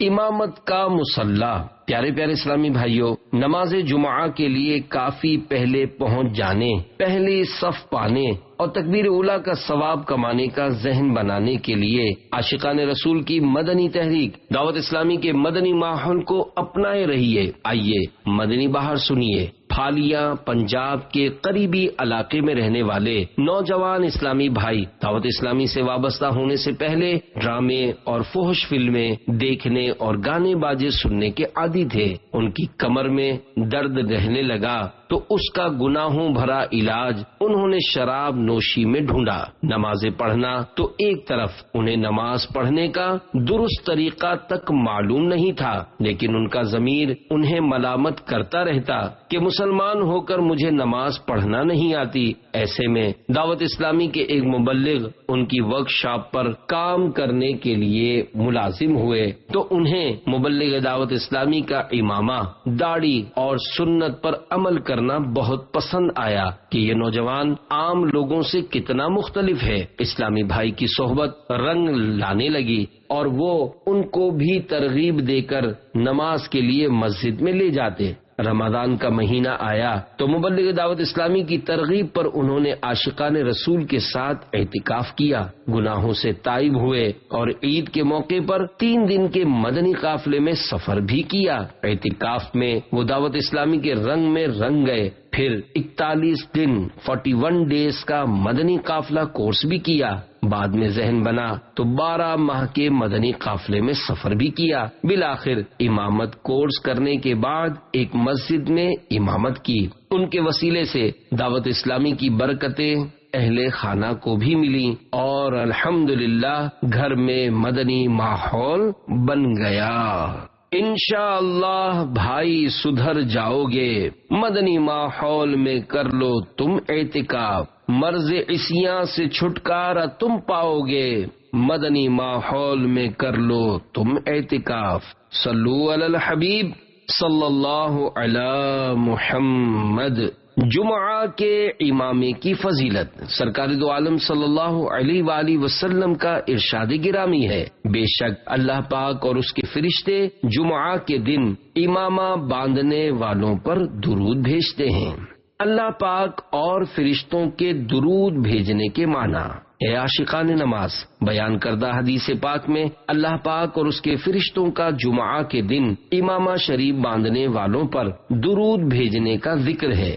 یاد رہے، اس سے معروف درود مراد نہیں، بلکہ اللہ پاک کا اپنے بندوں پر درود بھیجنے کا مطلب ہے رحمت نازل فرمانا، اور فرشتوں کے درود بھیجنے کا مطلب ہے استغفار کرنا یعنی مغفرت طلب کرنا۔ ایک جمعہ 70 جمعوں کے برابر۔ حضرت سیدنا ابن عمر رضی اللہ تعالی عنہما سے روایت ہے کہ رسول اللہ صلی اللہ علیہ وآلہ وسلم نے ارشاد فرمایا، امامے کے ساتھ ایک جمعہ بے امامے کے 70 جمعوں کے برابر ہے۔ شفا داخل ہوتی ہے۔ حضرت عبداللہ ابن مسعود رضی اللہ تعالی عنہ فرماتے ہیں، جو شخص جمعہ کے دن اپنے ناخن کاٹتا ہے اللہ پاک اس سے بیماری نکال کر شفا داخل کر دیتا ہے۔ 10 دن تک بلاؤں سے حفاظت۔ حضرت مولانا امجد علی اعظمی رحمت اللہ تعالی علیہ فرماتے ہیں، حدیث پاک میں ہے، جو جمعہ کے روز ناخن ترشوائے یعنی کٹوائے اللہ پاک اس کو دوسرے جمعے تک بلاؤں سے محفوظ رکھے گا، اور 3 دن زائد یعنی 10 دن تک۔ ایک روایت میں یہ بھی ہے کہ جو جمعہ کے دن ناخن ترشوائے یعنی کٹوائے تو رحمت آئے گی، گناہ جائیں گے۔ رزق میں تنگی کا ایک سبب۔ حضرت علامہ مفتی محمد امجد علی اعظمی رحمت اللہ تعالی علیہ فرماتے ہیں، جمعہ کے دن ناخن ترشوانا مستحب ہے، ہاں اگر زیادہ بڑھ گئے ہوں تو جمعہ کا انتظار نہ کرے کہ ناخن بڑا ہونا اچھا نہیں، کیونکہ ناخنوں کا بڑا ہونا تنگی رزق کا سبب ہے۔ فرشتے خوش نصیبوں کے نام لکھتے ہیں۔ مصطفیٰ جان رحمت صلی اللہ علیہ وآلہ وسلم کا ارشاد گرامی ہے، جب جمعہ کا دن آتا ہے تو مسجد کے دروازے پر فرشتے آنے والے کو لکھتے ہیں، جو پہلے آئے اس کو پہلے لکھتے ہیں۔ جلدی آنے والا اس شخص کی طرح ہے جو اللہ پاک کی راہ میں ایک اونٹ صدقہ یعنی خیرات کرتا ہے، اور اس کے بعد آنے والا شخص اس شخص کی طرح ہے جو ایک گائے صدقہ کرتا ہے، اس کے بعد والا اس شخص کی مثل ہے جو مینڈھا صدقہ کرے، پھر اس کی مثل ہے جو مرغی صدقہ کرے، پھر اس کی مثل ہے جو انڈا صدقہ کرے، اور جب امام خطبے کے لیے بیٹھ جاتا ہے تو وہ یعنی فرشتے اعمال ناموں کو لپیٹ لیتے ہیں اور آ کر خطبہ سنتے ہیں۔ شرح حدیث۔ حضرت مفتی احمد یار خان رحمت اللہ تعالی علیہ فرماتے ہیں، بعض علماء نے فرمایا کہ ملائکہ جمعہ کی طلوع فجر سے کھڑے ہوتے ہیں، بعض کے نزدیک آفتاب چمکنے یعنی سورج نکلنے سے، مگر حق یہ ہے کہ سورج ڈھلنے یعنی ابتدائے وقت ظہر سے شروع ہوتے ہیں، کیونکہ اسی وقت سے وقت جمعہ شروع ہوتا ہے۔ معلوم ہوا کہ وہ فرشتے سب آنے والوں کے نام جانتے ہیں۔ خیال رہے کہ اگر اولن 100 یعنی 100 آدمی ایک ساتھ مسجد میں آئیں تو وہ سب اول یعنی پہلے آنے والے ہیں۔ پہلی صدی میں جمعہ کا جذبہ۔ حضرت سیدنا امام محمد بن محمد غزالی رحمت اللہ تعالی علیہ فرماتے ہیں، پہلی صدی میں سحری کے وقت اور فجر کے بعد راستے لوگوں سے بھرے ہوئے دیکھے جاتے تھے۔ وہ چراغ لیے ہوئے نماز جمعہ کے لیے جامع مسجد کی طرف جاتے، گویا عید کا دن ہو، یہاں تک کہ نماز جمعہ کے لیے جلدی جانے کا سلسلہ ختم ہو گیا۔ پس کہا گیا کہ اسلام میں جو پہلی بدعت ظاہر ہوئی وہ جامع مسجد کی طرف جلدی جانا چھوڑنا ہے۔ افسوس مسلمانوں کو کسی طرح یہودیوں سے حیا نہیں آتی کہ وہ لوگ اپنی عبادت گاہوں کی طرف ہفتے اور اتوار کے دن صبح سویرے جاتے ہیں، نیز دنیا کی کمائی چاہنے والے خرید و فروخت اور دنیاوی نفع حاصل کرنے کے لیے سویرے سویرے بازاروں کی طرف چل پڑتے ہیں، تو آخرت طلب کرنے والے ان سے مقابلہ کیوں نہیں کرتے؟ غریبوں کا حج۔ صحابی ابن صحابی حضرت سیدنا عبداللہ بن عباس رضی اللہ تعالی عنہما سے روایت ہے کہ سرکار دو عالم صلی اللہ علیہ وآلہ وسلم نے ارشاد فرمایا، جمعہ کی نماز مساکین کا حج ہے، اور دوسری روایت میں ہے کہ جمعہ کی نماز غریبوں کا حج ہے۔ جمعہ کے لیے جلدی نکلنا حج ہے۔ اللہ پاک کے آخری رسول صلی اللہ علیہ وآلہ وسلم نے ارشاد فرمایا، بلا شبہ تمہارے لیے ہر جمعہ کے دن میں ایک حج اور ایک عمرہ موجود ہے، لہذا جمعہ کی نماز کے لیے جلدی نکلنا حج ہے، اور جمعہ کی نماز کے بعد عصر کی نماز کے لیے انتظار کرنا عمرہ ہے۔ حج و عمرہ کا ثواب۔ حضرت سیدنا امام محمد بن محمد غزالی رحمت اللہ تعالی علیہ فرماتے ہیں، نماز جمعہ کے بعد عصر کی نماز پڑھنے تک مسجد ہی میں رہے، اور اگر نماز مغرب تک ٹھہرے تو افضل ہے۔ کہا جاتا ہے کہ جس نے جامع مسجد میں جمعہ ادا کرنے کے بعد وہیں رک کر نماز عصر پڑھی اس کے لیے حج کا ثواب ہے، اور جس نے وہیں رک کر مغرب کی نماز پڑھی اس کے لیے حج اور عمرے کا ثواب ہے۔ جہاں جمعہ پڑھا جاتا ہے اس کو جامع مسجد بولتے ہیں۔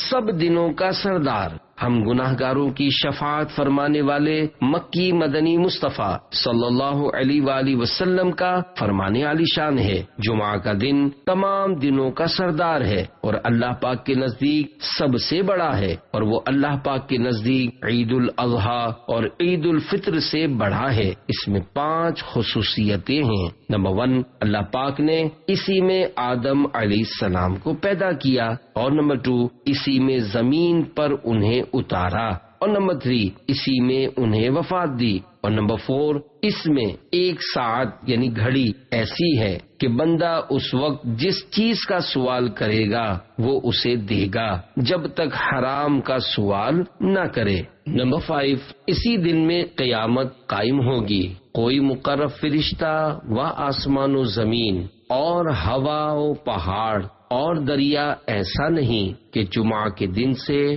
ڈرتا نہ ہو۔ جانوروں کا خوف قیامت۔ ایک اور روایت میں سرکار مدینہ صلی اللہ تعالی علیہ وآلہ وسلم نے یہ بھی فرمایا ہے کہ کوئی جانور ایسا نہیں جمعہ کے دن صبح کے وقت آفتاب نکلنے تک قیامت کے ڈر سے چیختا نہ ہو سوائے آدمی اور جن کے۔ دعا قبول ہوتی ہے۔ سرکار مکہ مکرمہ سردار مدینہ منورہ صلی اللہ تعالی علیہ وآلہ وسلم کا فرمان رحمت نشان ہے۔ جمعہ میں ایک ایسی گھڑی ہے کہ اگر کوئی مسلمان اسے پا کر اس وقت اللہ پاک سے کچھ مانگے تو اللہ پاک اس کو ضرور دے گا، اور وہ گھڑی مختصر ہے۔ عصر و مغرب کے درمیان ڈھونڈو۔ حضور پرنور صلی اللہ علیہ وآلہ وسلم کا فرمان عالی شان ہے، جمعہ کے دن جس ساعت یعنی گھڑی کی خواہش کی جاتی ہے اسے عصر کے بعد سے غروب آفتاب تک تلاش کرو۔ صاحب بہار شریعت کا ارشاد حضرت مولانا محمد امجد علی اعظمی رحمت اللہ تعالی علیہ فرماتے ہیں، قبولیت دعا کی ساعتوں یعنی گھڑیوں وقتوں کے بارے میں 2 قول قوی یعنی مضبوط ہیں۔ نمبر 1، امام کے خطبے کے لیے بیٹھنے سے ختم نماز تک۔ نمبر 2، جمعہ کی پہلی یعنی آخری ساعت۔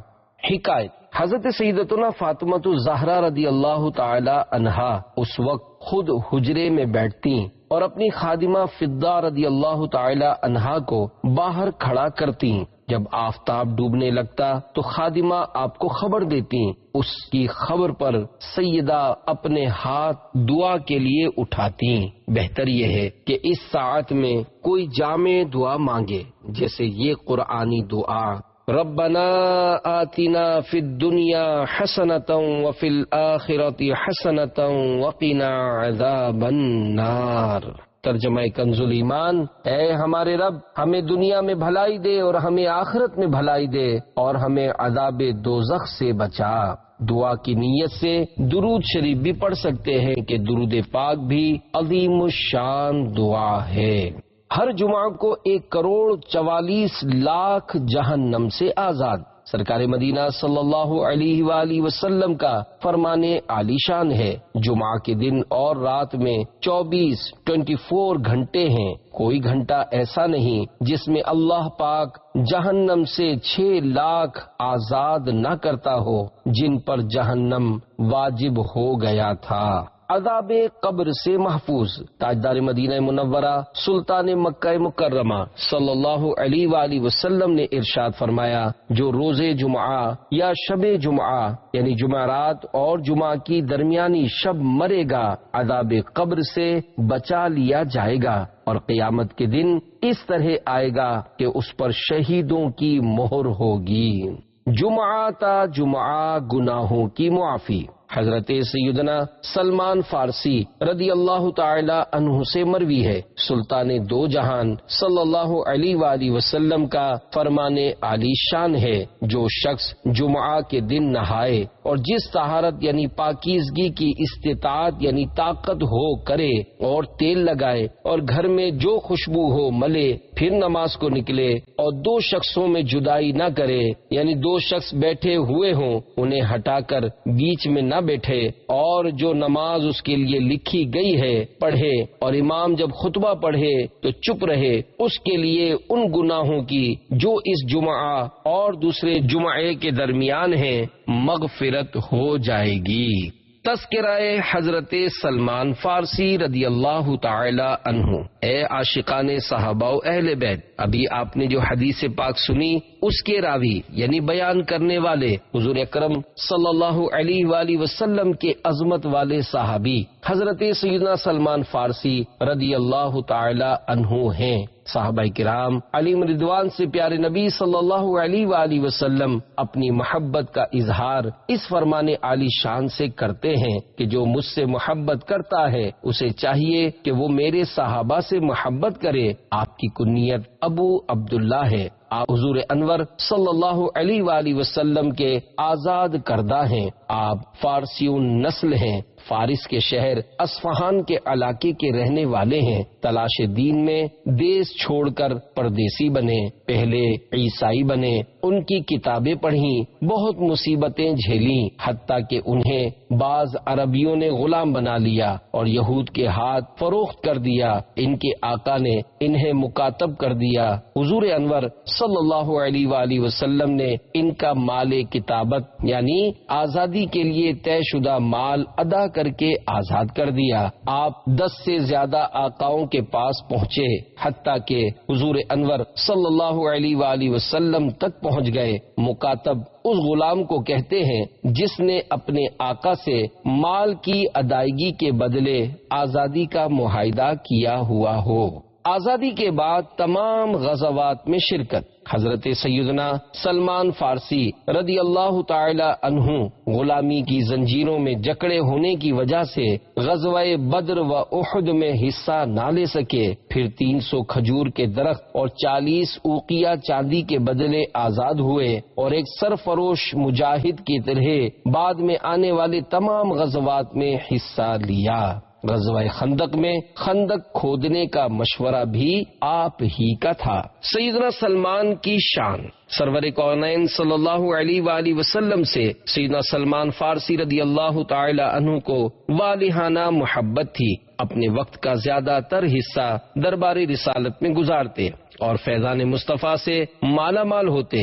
اس کے بدلے میں بارگاہ رسالت سے سلمان و منا اہل البیت یعنی سلمان ہمارے اہل بیت سے ہیں جیسی خوشخبری سننے کی سعادت پائی، اور ایک اور مقام پر اس عظیم بشارت سے سرفراز ہوئے کہ جنت سلمان فارسی کی مشتاق یعنی آرزومند ہے۔ سادگی کی انوکھی حکایت۔ رسول اکرم صلی اللہ علیہ وآلہ وسلم کی وفات ظاہری کے بعد سیدنا سلمان فارسی رضی اللہ تعالی عنہ نے ایک عرصے تک مدینہ شریف میں قیام فرمایا، پھر عہد فاروقی میں عراق میں رہائش اختیار کر لی۔ کچھ عرصے بعد حضرت عمر فاروق اعظم رضی اللہ تعالی عنہ نے آپ کو مدائن کا گورنر مقرر کر دیا۔ گورنر کے اہم اور بڑے عہدے پر فائز ہونے کے باوجود آپ نے بڑی سادہ زندگی گزاری۔ ایک دن مدائن کے بازار میں جا رہے تھے کہ ایک ناواقف شخص نے آپ کو مزدور سمجھ کر اپنا سامان اٹھانے کے لیے کہا۔ آپ چپ چاپ سامان اٹھا کر اس کے پیچھے چلنے لگے۔ لوگوں نے دیکھا تو کہا، اے صحابی رسول، آپ نے یہ بوجھ کیوں اٹھا رکھا ہے؟ لائیے ہم اسے اٹھا لیتے ہیں۔ سامان کا مالک ہکا بکا رہ گیا، پھر نہایت شرمسار ہو کر آپ سے معافی مانگی اور سامان اتروانا چاہا، لیکن آپ نے فرمایا، میں نے تمہارا سامان اٹھانے کی نیت کی تھی، اب اسے تمہارے گھر تک پہنچا کر ہی دم لوں گا۔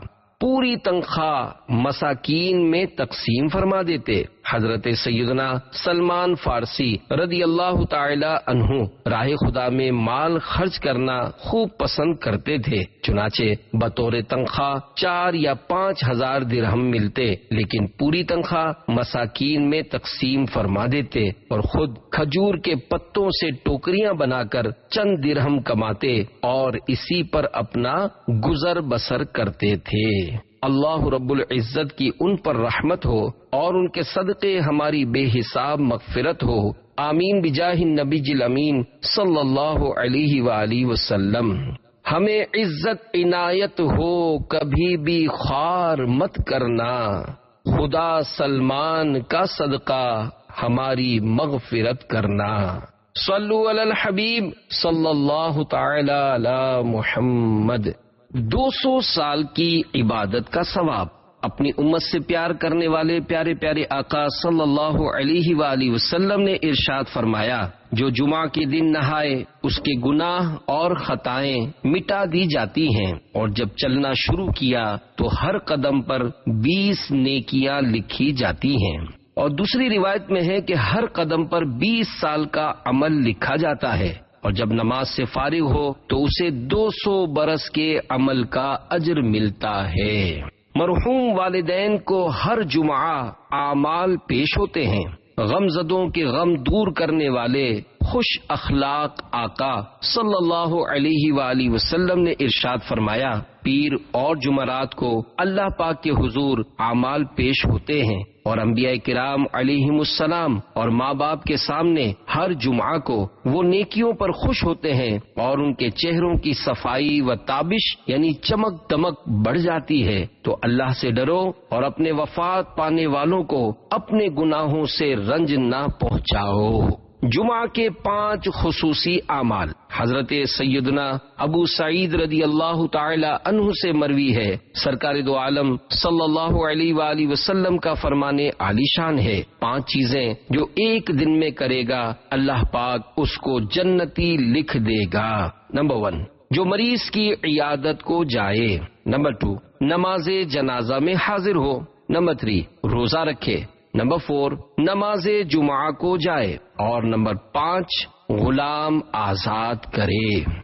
نمبر 1، نمبر 2، نمبر 3، نمبر 4 اور نمبر 5 جنت واجب ہو گئی۔ حضرت سیدنا ابو امامہ رضی اللہ تعالی عنہ سے مروی ہے کہ سلطان دو جہان صلی اللہ علیہ وآلہ وسلم کا فرمان عالی شان ہے، جس نے جمعہ کی نماز پڑھی، اس دن کا روزہ رکھا، کسی مریض کی عیادت کی، کسی جنازے میں حاضر ہوا اور کسی نکاح میں شرکت کی تو جنت اس کے لیے واجب ہو گئی۔ صرف جمعہ کا روزہ نہ رکھیے، خصوصیت کے ساتھ تنہا جمعہ یا صرف ہفتے یعنی سیٹرڈے کا روزہ رکھنا مکروہ تنزیہی ہے۔ ہاں، اگر کسی مخصوص تاریخ کو جمعہ یا ہفتہ آ گیا تو کراہت نہیں، مثلا 15 شعبان المعظم، 27 رجب المرجب وغیرہ۔ فرمان مصطفیٰ صلی اللہ علیہ وآلہ وسلم، جمعہ کا دن تمہارے لیے عید ہے، اس دن روزہ مت رکھو مگر یہ کہ اس سے پہلے یا بعد میں بھی روزہ رکھو۔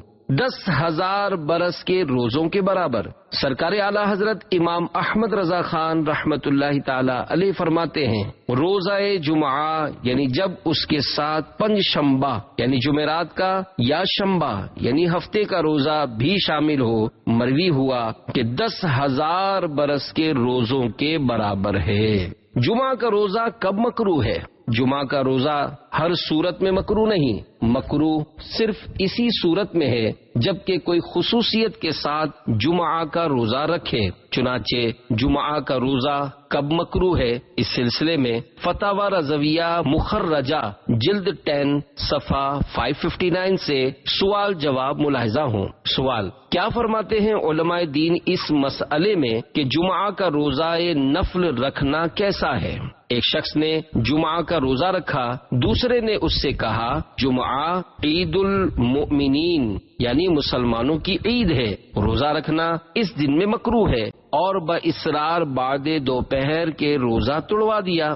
جواب: جمعہ کا روزہ خاص اس نیت سے کہ آج جمعہ ہے، اس کا روزہ بالتخصیص یعنی خصوصیت کے ساتھ چاہیے مکروہ ہے، مگر نہ وہ کراہت کے توڑنا لازم ہوا، اور اگر خاص بنیت تخصیص یعنی خصوصیت نہ تھی تو اصلاً یعنی بالکل کراہت بھی نہیں۔ اس دوسرے شخص کو اگر نیت مکروہہ پر اطلاع نہ تھی، جب تو اعتراض ہی سرے سے حماقت ہوا، اور روزہ توڑوا دینا شرع پر سخت جرت۔ اور اگر اطلاع بھی ہوئی جب بھی مسئلہ بتا دینا کافی تھا، نہ کہ روزہ توڑوانا، اور وہ بھی بعد دوپہر کے، جس کا اختیار نفل روزے میں والدین کے سوا کسی کو نہیں۔ توڑنے والا اور توڑوانے والا دونوں گناہگار ہوئے۔ توڑنے والے پر قضا لازم ہے، کفارہ اصلاً بالکل نہیں۔ واللہ تعالی اعلم۔ مدنی حلیہ دیکھ کر متاثر ہو گئے۔ جمعہ کے دن مختلف نیکیوں کا ثواب کمانے کی حرص بڑھانے، درود و سلام کی کثرت فرمانے کا جذبہ پانے کے لیے دعوت اسلامی کے مدنی ماحول سے ہر دم وابستہ رہیے۔ آپ کی ترغیب کے لیے ایک مدنی بہار پیش کی جاتی ہے۔ چنانچہ ڈھیر کی ضلع گھوٹ کی سندھ کے اسلامی بھائی مدنی ماحول میں آنے سے پہلے آوارگی اور گرل فرینڈز کے چکر میں مبتلا تھے۔ دن دیکھتے نہ رات ساؤنڈ سسٹم پر اونچی آواز سے خوب گانے سنتے، گھر والے سمجھاتے، لیکن یہ ایک کان سے سن کر دوسرے کان سے نکال دیا کرتے۔ ایک دن کسی جگہ پر اپنے دوستوں کے ساتھ بیٹھے ہوئے تھے کہ نعت شریف پڑھنے کی آواز سنی جو ان کو بہت پسند آئی۔ یہ آواز کے رخ پر چلتے چلتے محفل نعت میں پہنچ گئے، جہاں سفید لباس، سر پر امامہ شریف، اوپر سفید چادر اوڑے، زلفوں اور داڑھی والے نعت خواہ نعت شریف پڑھ رہے تھے۔ ان کے دل پر چوٹ لگی کہ میری بھی کیا زندگی ہے، زندگی کا لطف تو یہ لوگ اٹھا رہے ہیں جو سرکار مدینہ صلی اللہ علیہ وآلہ وسلم کے عشق میں ان کی سنتوں پر عمل کرتے ہیں۔ اس محفل نعت میں بیٹھے بیٹھے انہوں نے نماز پڑھنے کی پکی نیت کی اور پڑھنی بھی شروع کر دی۔ پھر ان کے کسی جاننے والے نے دعوت اسلامی کے تحت ہونے والے رمضان مبارک کے اعتکاف میں شامل ہونے کی ترغیب دلائی۔ یہ تو پہلے ہی سے دعوت اسلامی والوں کے شیدائی تھے، فوراً راضی ہو گئے۔ اعتکاف میں ایک کلام پڑھا گیا، کاش کہ نہ دنیا میں پیدا میں ہوا ہوتا، جسے سن کر ان پر رقت طاری ہو گئی۔ پھر عصر کے بعد فکر آخرت کے متعلق بیان ہوا تو ان کے دل میں ہلچل مچ گئی۔ انہوں نے پچھلے گناہوں سے پکی توبہ کر لی۔ اس کے بعد چہرے پر داڑھی، سر پر زلفیں اور امامہ شریف کا تاج بھی سجا لیا۔ الحمدللہ اعتکاف کے بعد اپنے علاقے میں صدائے مدینہ لگاتے ہوئے مسلمانوں کو فجر کی نماز کے لیے جگانے لگے۔ دعوت اسلامی کے مدنی کام کرتے ہوئے ایک حلقے کی ذمہ داری تک بھی پہنچے۔ گیت گانے کی عادت نکل جائے گی، مدنی ماحول میں کر لو تم اعتکاف، بیجا بک بک کی خصلت بھی ٹل جائے گی، مدنی ماحول میں کر لو تم اعتکاف۔ صلو علی الحبیب صلی اللہ علی محمد۔ جمعہ کو ماں باپ کی قبر پر حاضری کا ثواب۔ ہم گناہگاروں کی شفاعت فرمانے والے پیارے پیارے آقا صلی اللہ علیہ وآلہ وسلم کا فرمان خوشگوار ہے، جو اپنے ماں باپ دونوں یا ایک کی قبر پر ہر جمعہ کے دن زیارت کو حاضر ہو، اللہ پاک اس کے گناہ بخش دے اور ماں باپ کے ساتھ اچھا برتاؤ کرنے والا لکھا جائے گا۔ قبر والدین پر یاسین پڑھنے کی فضیلت۔ اپنے رب سے ہم گناہگاروں کو بخشوانے والے پیارے پیارے آقا صلی اللہ علیہ وآلہ وسلم نے ارشاد فرمایا، جو شخص روز جمعہ اپنے والدین یا ایک کی قبر کی زیارت کرے اور اس کے پاس یاسین پڑھے، بخش دیا جائے گا 3000 مغفرتیں۔ رحمت کونین نانائے حسنین صلی اللہ علیہ وآلہ وسلم کا فرمان عالی شان ہے، جو ہر جمعہ والدین یا ایک کی زیارت قبر کر کے وہاں یاسین پڑھے، یاسین شریف میں جتنے حرف ہیں ان سب کی گنتی کے برابر اللہ پاک اس کے لیے مغفرت فرمائے گا۔ پیارے پیارے اسلامی بھائیوں، ہر جمعہ شریف کو فوت شدہ والدین یا ان میں سے ایک کی قبر پر حاضر ہو کر یاسین شریف پڑھنے والے کا تو بیڑا ہی پار ہے۔ الحمدللہ یاسین شریف میں 5 رکوع، 83 آیات، 729 کلمات، 5 رکوع، 83 آیات، 729 کلمات اور تقریباً 3000 حروف ہیں۔ انشاءاللہ تقریباً 3000 مغفرتوں کا ثواب ملے گا۔ جمعہ کو یاسین پڑھنے والے کی مغفرت۔ فرمان مصطفیٰ صلی اللہ علیہ وآلہ وسلم، جو شب جمعہ یعنی جمعرات اور جمعہ کی درمیانی شب یاسین پڑھے اس کی مغفرت ہو جائے گی۔ روحیں جمع ہوتی ہیں، جمعہ کے دن روحیں جمع ہوتی ہیں، لہذا اس میں زیارت قبور کرنی چاہیے اور اس روز جہنم نہیں بھڑکایا جاتا۔ سرکار اعلی حضرت امام احمد رضا خان رحمت اللہ تعالی علیہ فرماتے ہیں، زیارت قبور کا افضل وقت روز جمعہ بعد نماز صبح ہے۔ سورۃ الکہف کی فضیلت صحابی ابن صحابی حضرت سیدنا عبداللہ ابن عمر رضی اللہ تعالی عنہما سے مروی ہے، نبی رحمت شفیع امت صلی اللہ علیہ وآلہ وسلم کا فرمان عالی شان ہے، جو شخص جمعہ کے روز سورۃ الکہف پڑھے اس کے قدم سے آسمان تک نور بلند ہوگا جو قیامت کو اس کے لیے روشن ہوگا، اور دو جمعوں کے درمیان جو گناہ ہوئے ہیں بخش دیے جائیں گے۔ دونوں جمعہ کے درمیان نور حضرت سیدنا ابو سعید رضی اللہ تعالی عنہ سے مروی ہے، حضور سراپا نور صلی اللہ علیہ وآلہ وسلم کا فرمان نور علی نور ہے، جو شخص بروز جمعہ سورۃ الکہف پڑھے اس کے لیے دونوں جمعوں کے درمیان نور روشن ہوگا۔ کعبے تک نور، ایک روایت میں ہے سورۃ الکہف شب جمعہ یعنی جمعرات اور جمعہ کے درمیانی رات پڑھے اس کے لیے وہاں سے کعبے تک نور روشن ہوگا۔ سورہ حامیم الدخان کی فضیلت، ہم گناہ گاروں کو اپنے رب سے جنت دلوانے والے پیارے پیارے آقا صلی اللہ علیہ وآلہ وسلم کا فرمان جنت نشان ہے، جو شخص بروز جمعہ یا شب جمعہ سورۃ الدخان پڑھے اس کے لیے اللہ جنت میں ایک گھر بنائے گا۔ ایک روایت ہے کہ اس کی مغفرت ہو جائے گی۔ 70,000 فرشتوں کا استغفار، اللہ پاک کی عطا سے غیب کی خبریں دینے والے پیارے پیارے آقا صلی اللہ علیہ وآلہ وسلم کا فرمان عالی شان ہے، جو شخص رات میں سورۃ الدخان پڑھے تو صبح ہونے تک اس کے لیے 70,000 فرشتے استغفار کریں گے۔ جمعہ کو فجر سے پہلے استغفار کی فضیلت، فرمان مصطفیٰ صلی اللہ علیہ وآلہ وسلم، جو شخص جمعہ کے دن نماز فجر سے پہلے 3 بار استغفر اللہ الذی لا الہ الا ہو واتوب الیہ، ترجمہ میں اللہ پاک سے مغفرت کا سوال کرتا ہوں کہ جس کے سوا کوئی معبود نہیں اور میں اسی کی طرف رجوع کرتا ہوں۔ جو شخص جمعہ کے دن نماز فجر سے پہلے 3 بار استغفر اللہ الذی لا الہ الا ہو واتوب الیہ پڑھے اس کے گناہ بخش دیے جائیں گے، اگرچہ سمندر کی جھاگ سے زیادہ ہوں۔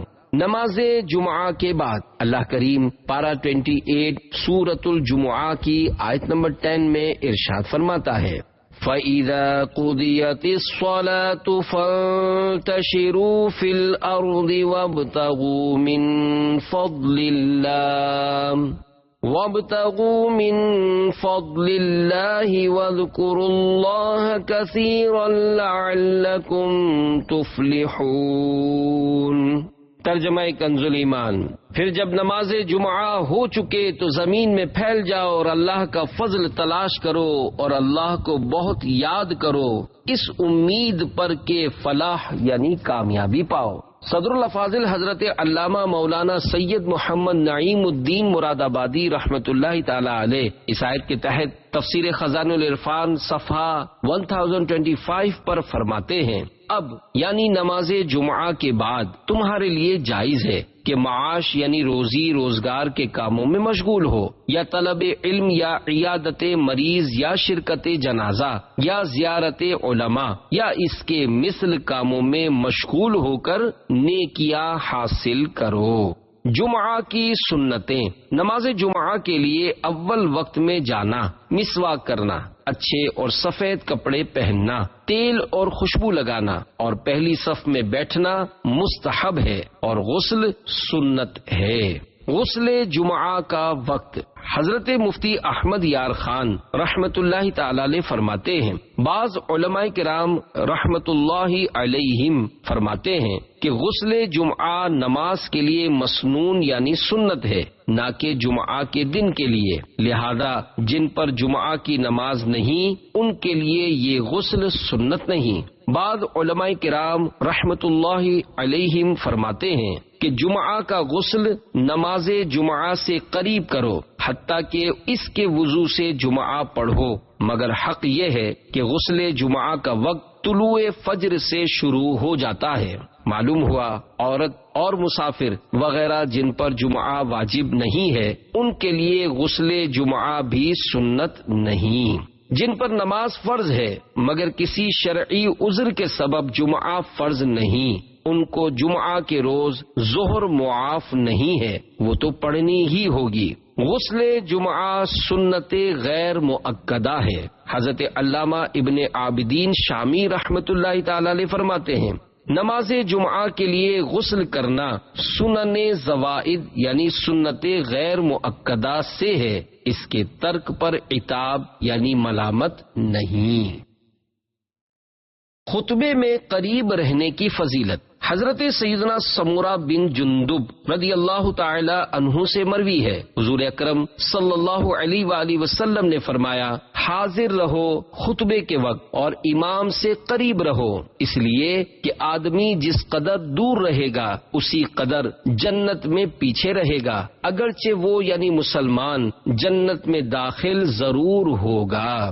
جنت میں پیچھے رہنے سے مراد ہے کہ جنت میں داخل ہونے یا جنت کے درجات میں پیچھے رہے گا تو جمعہ کا ثواب نہیں ملے گا۔ فرمان مصطفیٰ صلی اللہ علیہ وآلہ وسلم ہے، جو جمعہ کے دن کلام کرے جبکہ امام خطبہ دے رہا ہو تو اس کی مثال اس گدھے جیسی ہے جو کتابیں اٹھائے ہو، اور اس وقت جو کوئی اس سے یہ کہے کہ چپ رہو تو اسے یعنی چپ رہو کہنے والے کو جمعہ کا ثواب نہ ملے گا۔ چپ چاپ خطبہ سننا فرض ہے۔ جو چیزیں نماز میں حرام ہیں مثلا کھانا پینا، سلام و جواب سلام وغیرہ، یہ سب خطبے کی حالت میں بھی حرام ہیں، یہاں تک کہ امر بالمعروف یعنی نیکی کا حکم کرنا بھی حرام ہے۔ ہاں، خطیب امر بالمعروف کر یعنی نیکی کا حکم دے سکتا ہے۔ جب خطبہ پڑھے تو تمام حاضرین پر سننا اور چپ رہنا فرض ہے۔ جو لوگ امام سے دور ہوں اور خطبے کی آواز ان تک نہیں پہنچتی انہیں بھی چپ رہنا واجب ہے۔ اگر کسی کو بری بات کرتے دیکھیں تو ہاتھ یا سر کے اشارے سے منع کر سکتے ہیں، زبان سے ناجائز ہے۔ خطبہ سننے والا درود شریف نہیں پڑھ سکتا۔ سرکار مدینہ صلی اللہ علیہ وآلہ وسلم کا نام پاک خطیب نے لیا تو حاضرین دل میں درود شریف پڑھیں، زبان سے پڑھنے کی اس وقت اجازت نہیں۔ یوں ہی صحابہ کرام علیہم رضوان کے ذکر پاک پر اس وقت رضی اللہ عنہم زبان سے کہنے کی اجازت نہیں۔ خطبہ نکاح سننا بھی واجب ہے۔ خطبہ جمعہ کے علاوہ اور خطبوں کا سننا بھی واجب ہے، مثلا خطبہ عیدین و نکاح وغیرہ ہما۔ پہلی اذان ہوتے ہی کاروبار بھی ناجائز۔ پہلی اذان کے ہوتے ہی نماز جمعہ کے لیے جانے کی کوشش شروع کر دینا واجب ہے، اور بیع یعنی خرید و فروخت وغیرہ ان چیزوں کا جو سعی یعنی کوشش کے منافی یعنی خلاف ہوں چھوڑ دینا واجب۔ یہاں تک کہ راستے چلتے ہوئے اگر خرید و فروخت کی تو یہ بھی ناجائز، اور مسجد میں خرید و فروخت تو سخت گناہ ہے۔ اور کھانا کھا رہا تھا کہ اذان جمعہ کی آواز آئی، اگر یہ اندیشہ یعنی ڈر ہو کہ کھائے گا تو جمعہ فوت ہو جائے گا تو کھانا چھوڑ دے اور جمعہ کو جائے، جمعہ کے لیے اطمینان و وقار کے ساتھ جائے۔ آج کل علم دین سے دوری کا دور ہے، لوگ دیگر عبادات کی طرح خطبہ سننے جیسی عظیم عبادت میں بھی غلطیاں کر کے کئی گناہوں کا ارتکاب کرتے ہیں، لہذا التجا ہے کہ ڈھیروں نیکیاں کمانے کے لیے ہر جمعہ کو خطیب صاحب قبل از اذان خطبہ ممبر پر آنے سے پہلے یہ اعلان فرمائیں، بسم اللہ کے 7 حروف کی نسبت سے خطبے کے ساتھ 7 مدنی پھول، فرمان مصطفیٰ صلی اللہ علیہ وآلہ وسلم، جس نے جمعہ کے دن لوگوں کی گردنیں پھلانگی اس نے جہنم کی طرف پل بنایا۔ اس کے ایک معنی یہ ہے کہ اس پر چڑھ چڑھ کر لوگ جہنم میں داخل ہوں گے۔ خطیب کی طرف منہ کر کے بیٹھنا سنت صحابہ ہے، لہذا جو صفوں میں دائیں بائیں بیٹھے ہیں وہ خطیب کے منبر کی طرف مڑ جائیں۔ بزرگان دین رحمت اللہ علیہم فرماتے ہیں دو زانوں جیسے التحیات میں بیٹھتے ہیں اس طرح بیٹھ کر خطبہ سنے، پہلے خطبے میں ہاتھ باندھے، دوسرے میں زانوں یعنی رانوں پر ہاتھ رکھے تو انشاءاللہ 2 رکعت کا ثواب ملے گا۔ اعلی حضرت امام احمد رضا خان رحمت اللہ علیہ فرماتے ہیں خطبے میں حضور اقدس صلی اللہ علیہ وآلہ وسلم کا نام پاک سن کر دل میں درود پڑھیں کہ زبان سے سکوت یعنی خاموشی فرض ہے۔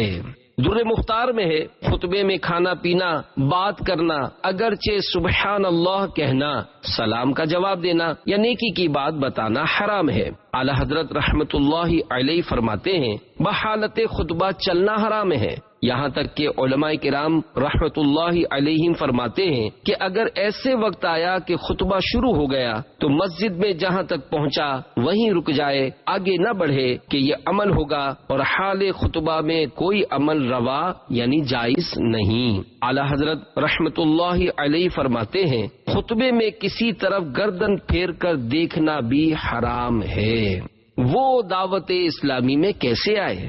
جمعہ کے فضائل سے خوب نفع اٹھانے اور منقول قرآنی صورتیں پڑھنے کا جذبہ پانے کے لیے عاشقان رسول کی مدنی تحریک دعوت اسلامی کے مدنی ماحول سے ہر دم وابستہ رہیے۔ آئیے ایک مدنی بہار سنیے اور جھومیے۔ دعوت اسلامی میں آنے سے پہلے واہ کینٹ کے نوجوان اسلامی بھائی بہت سے دوسرے نوجوانوں کی طرح موبائل فون کے رسیا تھے، اپنے موبائل پر گانے سنتے، فلمیں دیکھتے، رات کو دیر تک دوستوں کے ساتھ آوارہ گردی کرتے، تاخیر سے سوتے تو تاخیر سے اٹھتے، فجر اور باقی نمازیں بھی قضا کر دیتے۔ والد صاحب فوت ہو چکے تھے، ماں کے سمجھانے پر سمجھتے نہیں تھے۔ ان کے محلے میں کچھ دعوت اسلامی والے رہتے تھے جنہوں نے ان پر انفرادی کوشش کی کہ آپ عاشقان رسول کی صحبت میں فیضان مدینہ میں اعتکاف کریں، وہاں پر بہت کچھ سیکھنے کو ملے گا جس میں نماز کا درست طریقہ، قرآن پاک صحیح پڑھنا وغیرہ شامل ہے۔